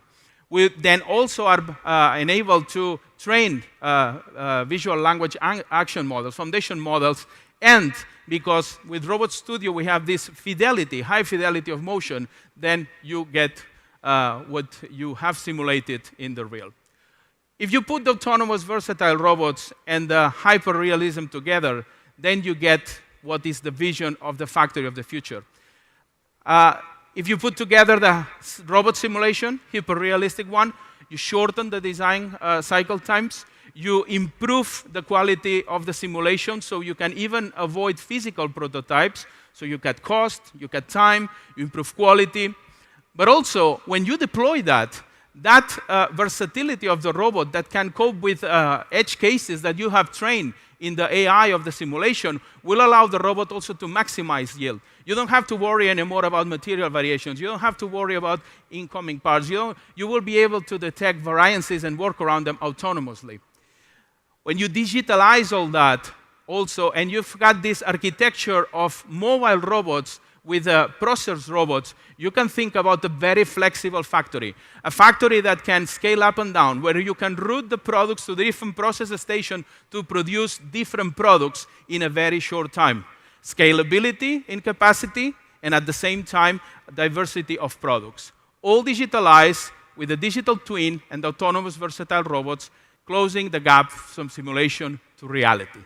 This is our vision for the factory of the future, and we will be honored to work with all of you in making that happen. We've got some demos there and much more to come, but for now, thank you very much. Thanks, Mark. Thank Wonderful you, talk. Appreciate it. Thank you. Thanks. I think Mark showed us the potentials of all the physical AIs. Very impressive work. I really look forward to work with his team to change the industry. Now you see what we've done. I'm very confident. You see, we built a triangle, very stable, right? We built a triangle for a physical AI. Here, you see, we have a closed-loop physical AI SWAT. Foxconn, NVIDIA, and the ABB. Together, we are shaping a smarter, more connected, and data-driven future for global manufacturing. Last year, here at HHTD, we shared our collaboration with Alphabet Intrinsic, Siemens, and the Project Genesis with BCG. Today, they are all here.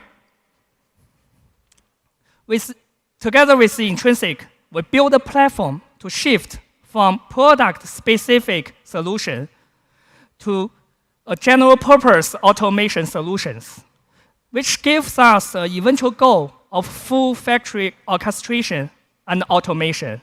And we have one more thing forward. Today, we want to announce we have a joint venture company together with Alphabet Intrinsic that will build the intelligent factory of the future. And Intrinsic CEO, Wendy, she's here today with us. Thanks, Wendy. Cannot wait to work with your team to change the world. Thanks. With Siemens, we aim to bridge IT and OT, enable the rapid development of industrial business applications. We provide an algorithm library to accelerate implementation while ensuring AI safety through systematic validation and governance. Now you see the platform. This is our vision for the smart manufacturing platform. It's an AI-intensive manufacturing ecosystem. We established the Central Manufacturing AI App Store, bring together internal and external AI agents and applications. With BCG, our Project Genesis is gradually moving towards our goal. Throughout this journey, we feel we are simultaneously upgrading our IT/OT infrastructures driving organizational transformation. Next, let's look at the video of the Project Genesis. Over the last 50 years, Foxconn has become the world's largest and most efficient electronic manufacturing service provider, anchored in deep expertise with over 1 million skilled technicians. Last year, we launched Genesis, Foxconn's AI-powered reinvention of smart manufacturing, redefining competitive core for the next 50 years, fusing advanced AI and next-generation robotics into our operations. This vision is already becoming a reality. AI agents are optimizing injecting molding equipment, SMT quality, CNC efficiency, and more domains, based in decades of know-how captured in knowledge graphs. At the same time, our first industrial agentic AI system is live, orchestrating multiple domain-specific agents into one intelligent decision network. What once required cross-functional meetings now happens instantly, making objective, data-driven decisions, executing low-risk actions, and inviting managers to co-pilot when it matters most. Together with robotics integrated into the physical world, the factory of the future is coming alive, smart, connected, and cognitive. We are rolling out AI agents from one site to move more than 10 factories worldwide, using a simple platform that makes it easy to deploy computing power, process data for AI, and tune each agent for local needs. And we're transforming how we work, cultivating new talent, and redefining intelligent manufacturing services. This is Genesis, with our partners worldwide pushing the boundaries of smart manufacturing. Join us on Honhai Tech Day to see this in action. Now you see, this is a real AI-intensive industrial internet. Now I'm not only excited, I'm in a hurry to go back to the factory to do my works. Thank you for your time. I'm looking forward to work with you. Thanks.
Teddy-san, Yan-san, everyone, 大家好.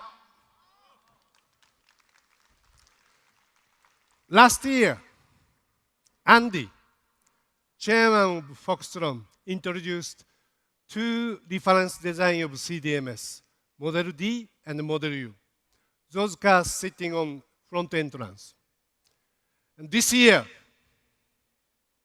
Model A for affordables, taxi versions, logistic version, and personal use. How do you think? Thank you. Model A is a B-segment MPV, multi-purpose vehicle, one of the most selling category in Japan, Southeast Asia, and India. We electrify this car with 42 kilowatt battery and 135 kilowatt motor. Let me explain more about unique sales point of this car. I am very heavy user of Uber in Taiwan, rating 5 by the way. And ordering Uber by app, if I find Model C and 7 is matched, I'm so glad because it's very spacious. Particularly when we are 3 or 4 people, all other cars are too tight. Model C is okay. Perhaps many of you have been to Japan. Then at the stations or airport, you have to make a line to get the taxis. In Japan, there are still many poor sedan taxis. Tight, difficult to get in, get out, and not enough space for luggage. But when I luckily get the Japan taxis, yeah, because it's a spacey, easy to get in, get out, and same charge. Probably you have same experience in Taiwan or Japan or both. With those experience, we prioritize spacious is our #1 priorities. Comparison with top competitor in same categories, our car is 100 millimeter wider and 50 millimeter longer wheelbase. That create this outstanding spaciousness. Look at this. Floor is completely flat and 2-class upper space. Please, let me inspire you a little more. What brings a spaciousness? Look at the left. You can come in a car with very large baggage. When you are in a hurry, this helps you to save time a lot. Look at the right one. Mother can bring baby push cart without foldings. Imagine, it's raining. It's disaster for mommy. Mommy must put in a baby in the car, folding push cart, put in the luggage, and she have to do it again when she gets off. Pity mommy, very wet. But our car allow mommy to avoid all of those. MPV need to be spacey and convenient, but we are offering more space and more convenience with very affordable price. This spacious is consistent with Foxtron's lineups as Foxconn EV DNA. That's our unique sales point #1. #2, its design. MPV need to be, MPV is a category chosen by usability, how easy, how convenient to use, but design is still very important for long lastings. For long lastings, too much accent is not effective, but simple and smooth, those are very important. Look at this side face. No gaps, no steps for glass and window. Look at the front headlight, side rail, and rear combinations. Just simple and straight. Even logistic versions, while we are providing extreme usability and tall height, all rounding edge from corners, switches, and panels, all are consistent. This is emphasizing Foxconn is ICT background EV builders. And this is also Foxconn design DNA, consistent with Model T and Model U. USB 3 is a performance. We are adapting very strong sharp technology motor and batteries. This is motor, 6-in-1, 135 kilowatt. Uniqueness is revolution, 18,000 RPM with over 13 reduction rate.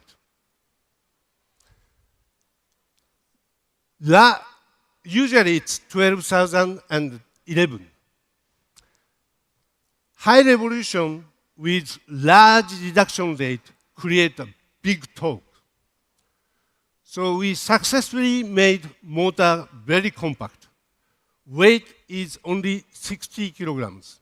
Usually 135 6-in-1 is 80 to 85 kilograms. This compactness also contributes not only for lightweight, weight reduction, but also turning radius. As I explained, our body is bigger. That creates space, yes. But some people don't like it because big body spoiled agilities. But our case, it is not. Thanks for super compact motors, our turning radius stay only 4.9 meters. Competitor 5 to 5.4 meter with much less width and wheelbase. On top, this creates an extra crushing space in a bonnet that contributes NCAP to be 5-star. This is battery, 42 kilowatt LFP. This is very thin. So step height stay 400 millimeter and less. But most selling point is charging time. 20 minutes with 400 volt. 20 minutes, 800 volt is not difficult, but expensive. Maintaining affordability with 400 volt, we successfully compressed charging time to 20 minutes or less. Usually this is 28 to 30 minutes. Last unique sales point is advanced e-architectures. In order to make cars smarter, software will only increase. It's reaching 500 million lines. 500 million lines, 5 億 lines in a car. SDV requires those huge software to be updatable and upgradable. Key to execute this is how to integrate controller. We are latecomer for old world, but sometimes latecomer has advantage. Luckily, we have no legacy from old-fashioned EEA, while most of OEM does. This is our zonal control. Successfully integrated, we have only 28 ECUs, including some small one in the sensor. Usually it's 150 to 200. Based on this advanced E architecture, we develop smarter SDB and software. Let's talk about the smart EV a little. As an example, please imagine, think about battery and its damage. Generally, battery nature is same. For example, smartphones. If you make a complete empty, you damage battery a lot. If you make a always full charge, then even using with cables, you damage. On top, like EVs, when you give a quick charge while battery is very hot, you damage battery a lot. You don't want to damage batteries, of course, but you don't know when you are damaging batteries. As part of smartness, our battery talk to you before you damage. Hi, Dad. I need to talk to you. What happened, my princess? I'm very hot since you are driving fast and braking strong repeatedly. Oh, sorry, my princess. I promise I cool you down. Thank you, Dad, but Remaindelec is very low. You may force me quick charge. Oh, no, my princess. I promise not to charge you until you cool down. Okay, thanks, Dad. Now I go back to IVI. See you at home.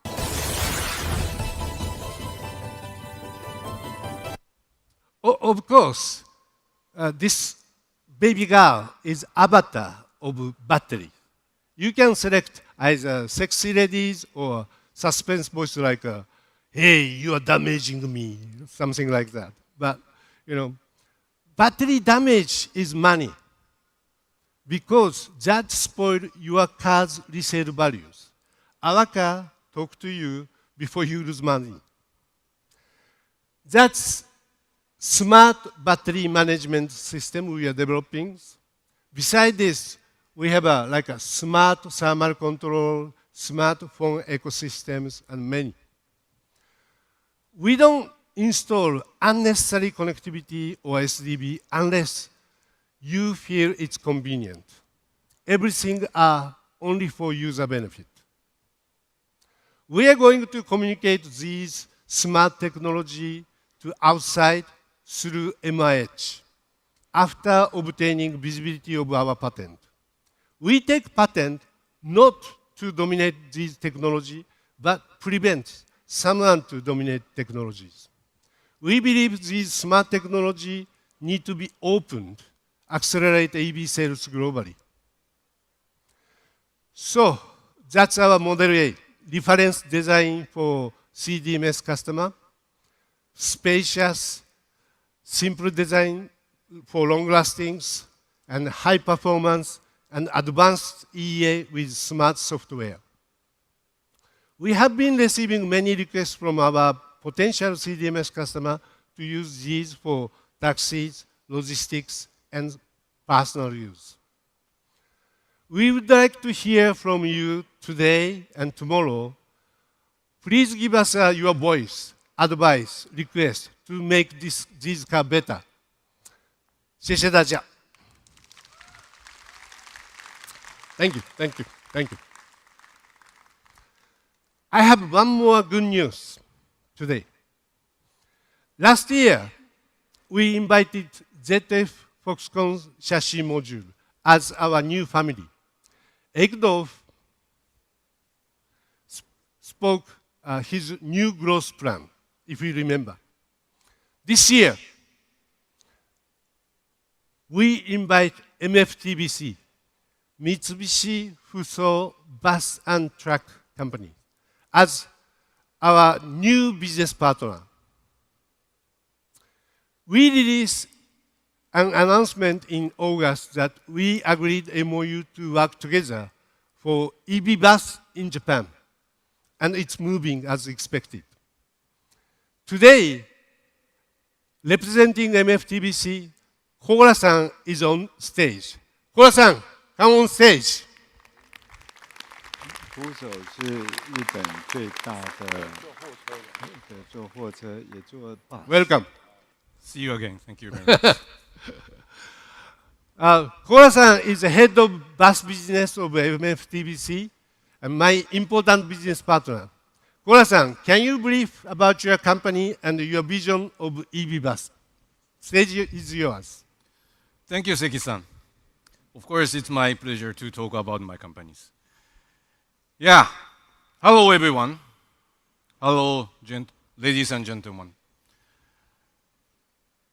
My name is Katsuto Koura. Today we look and hear about many collaborations, partnership of Honhai Group. just on the stage, another collaboration is coming because my name is Cola. Everybody can understand. Huh? This is exactly same pronunciation of Coca-Cola. So you cannot forget my name. Huh? Please remember my name at least if you forgot Mitsubishi Fuso. But okay, first of all, Chairman, Seki-san, and the friends of all of the Honhai Group members, congratulations for today's Honhai Tech Day 2025. I also very much proud and also happy to take this opportunity to talk about my company, Mitsubishi Fuso Truck and Bus, and also our challenges. But I understand many guys, what is a Mitsubishi Fuso? Worry about. Who are you? Huh? We are commercial vehicles OEM maker in Japan. Fuso brand have more than 90 years experience and histories.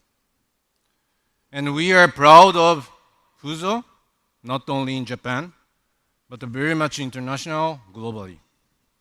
We are located in Kawasaki in Japan as a headquarters of our company, and also main our plant for Fuso brand truck manufacturing. Also, we have the facility of development, testing, spare parts plant, also KD plant as well in Japan. My responsibility is bus. Regarding for the bus, there is Mitsubishi Fuso bus manufacturing. They are one of our subsidiary, and then they are produced our Fuso brand bus in Toyama, of course in Japan. They also have the more than 17 years of the long history with super high quality production. Of course, we have to be very much global. We are part of the Daimler Truck Group. And then we have the synergy of the vehicle technology and also the sales network in the global. Oh, back, sorry. This is our sales network.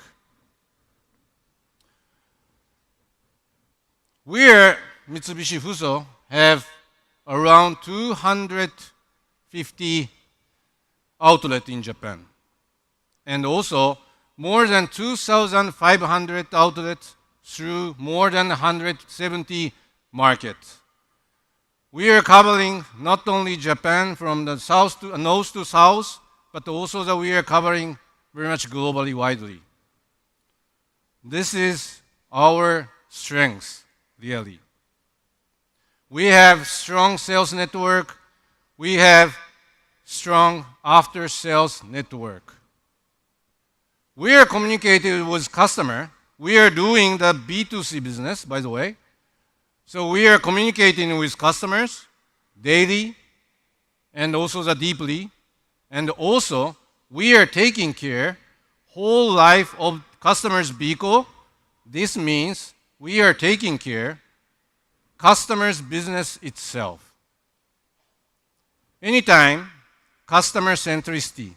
This is our company's of the most biggest philosophy. This is our lineup. This is our history. This is our children. I would like to touch later on a bit for my responsibility of the bus.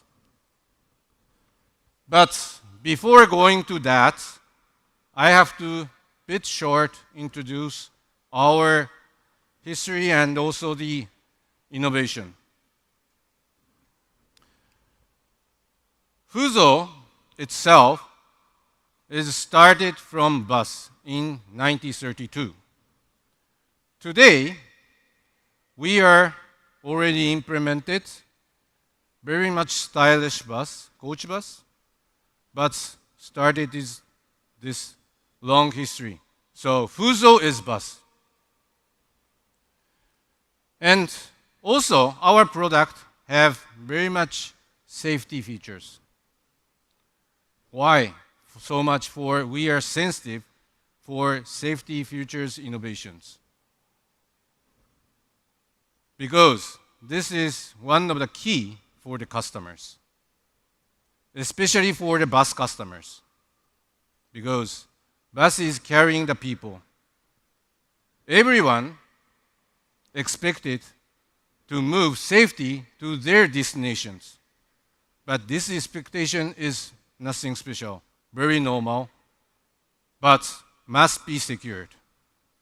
That is the reason why we are very much sensitive, and then we are taking a long time to develop and also innovated our safety features. But not only that, we are also very much environment friendly and then challengers. We are first producer of light-duty trucks of the EV, so-called e-Canter, in 2017. And this year's, just last month, at the Japan Mobility Show in Tokyo, we introduce our challengings for 2 heavy-duty trucks of hydrogen power. This is concept bigger, but we are show up to the globally what is our challengings. We are every time try to be pioneer with frontier spirit. Okay, let's back to our bus. From left-hand side, from yours. This is our heavy-duty coach bus. We are getting #1 share of the market, and then this is our flagship product of the bus. The middle one is our heavy-duty city bus. Unfortunately, we are not top, but we have to become necessary to champion. And then this is the really market. We are looking for the potential for the collaborate with Honhai Group. The last one is a Rosa. This is the light-duty shuttle bus. Today, we also the #1 the markets, but also we are looking for the potential for the collaborate with Honhai Group as well. So, I would like to touch a little bit numbers. This is our achievement.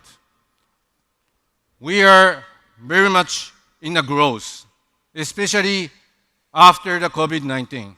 We are tremendously increasing our volumes and the share of the market. This is, of course, all of Mitsubishi Fuso's team's members' effort. This is our achievement. But it's not enough.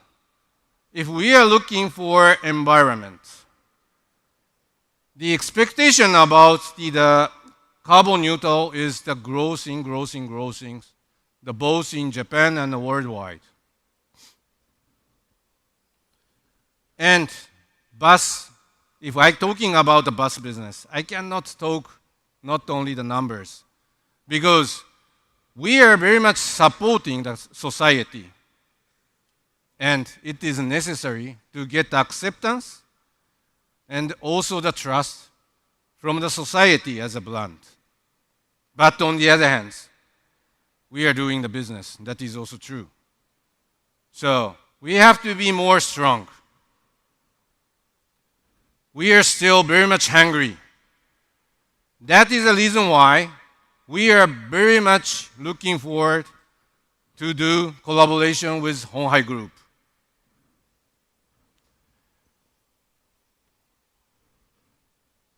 As you already know, in this August, we already announced our collaboration MOU signed it.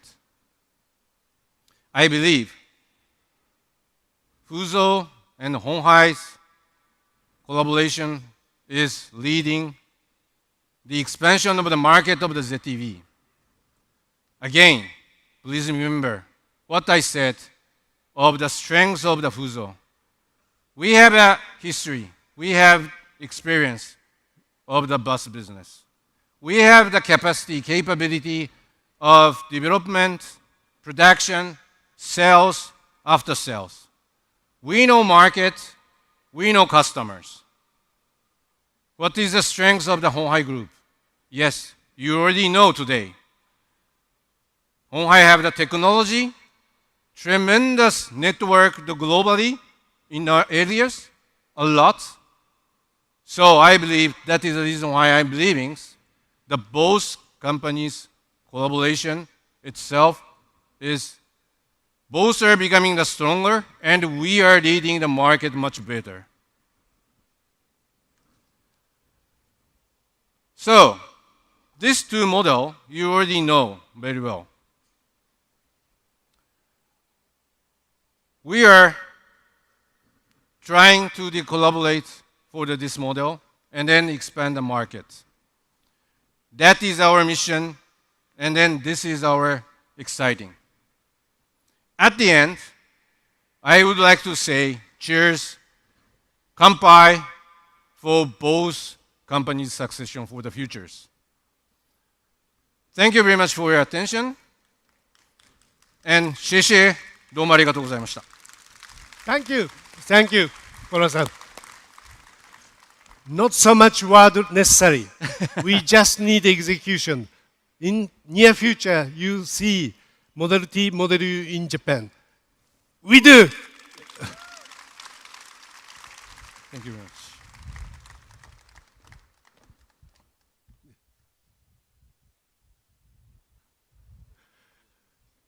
Thank you, sir. Wow. What a nice car. How do you like it? How do you like these three cars?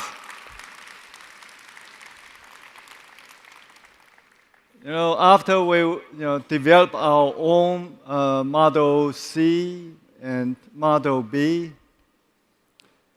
and we felt after seeing the Model A, we felt the details and the culture really makes big difference. Please, later after this meeting, go after this talk. Please go and appreciate the fine details of these Model A's. This is from Japan, from our team from Japan, and it will be for Japan. Okay, thank you, Seki-san. Thank you for your work on this Model A. I think it will be doing very well. And now I have to follow our tradition like last year. I'm going to speak in Mandarin now. Okay. 非常谢谢大家。我知道时间有点晚了我也想这个我们早上的活动尽量的快点结束。但是我想在我这个结束之前呢，要跟我们这个刚刚上台跟我们这个介绍我们的合作的那些 partner 的 speakers 非常谢谢你们包括 Hiroshi-san, Alexis, Hans, Sam, Andy, and Kit, Spencer, Mark, and 可乐さん、コーラさん。谢谢你们来这个为我们分享很多 insight 那这个接下来呢我们除了有 serve 一些我们的这个中餐之外，也有一个很安排的一个展区那这个展区呢大概长这个样我们现在在这个座位区VVIP 或者 VIP 的座位区，待会呢在我们的这一边会有这个几大展区，这里面包括展出我们在加工还有制造的 technology， 还有我们在 vertical integration 的 technology， 另外还有就是我们在未来科技上的一些展演希望大家能够好好的去这个品尝一下看看我们鸿海的科技它的深度还有它的广度好，最后谢谢大家。那我们第六届的 HHTD 这演讲就到这里结束。那欢迎大家明年我们此时再续啊！好，谢谢大家。他们提醒我了 ，one more thing 啊！最近因为我们帮 NVIDIA 做了新一代的 RTS card， 来打出来，目前大受欢迎，供不应求了。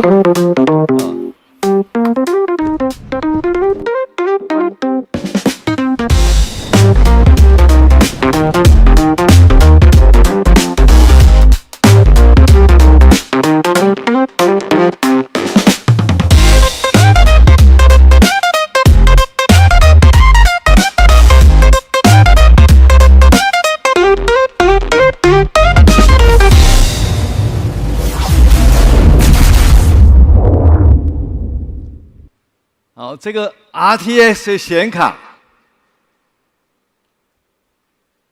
我们 Jensen 亲自签名，我们亲自带了这个显卡到美国，请他签名的这张显卡，就是我们明天的最大的一个奖。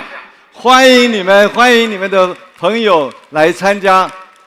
如果这个运气好的话，你可以得到这个大奖，好不好啊？好，谢谢大家，谢谢。谢谢各位贵宾莅临鸿海科技日的开幕活动。接下来，我们的主题展区即将开放，带您探索鸿海的现在与未来。也欢迎您到访我们的试乘体验区，亲身感受 Model B 与 Model C 的魅力。而我们的胖卡餐车区也已全面开放，欢迎贵宾自由取用。同时，也欢迎持橘色证件 VVIP 嘉宾入场。鸿海与华航联手打造的 VIP Lounge， 下午我们安排了多场精彩的分论坛，诚挚邀请各位参与。最后，欢迎大家使用 HHTD App 填写开幕活动满意度问卷，完成后即可领取今年的活动伴手礼哦。谢谢大家的参与，祝福大家度过美好的一天。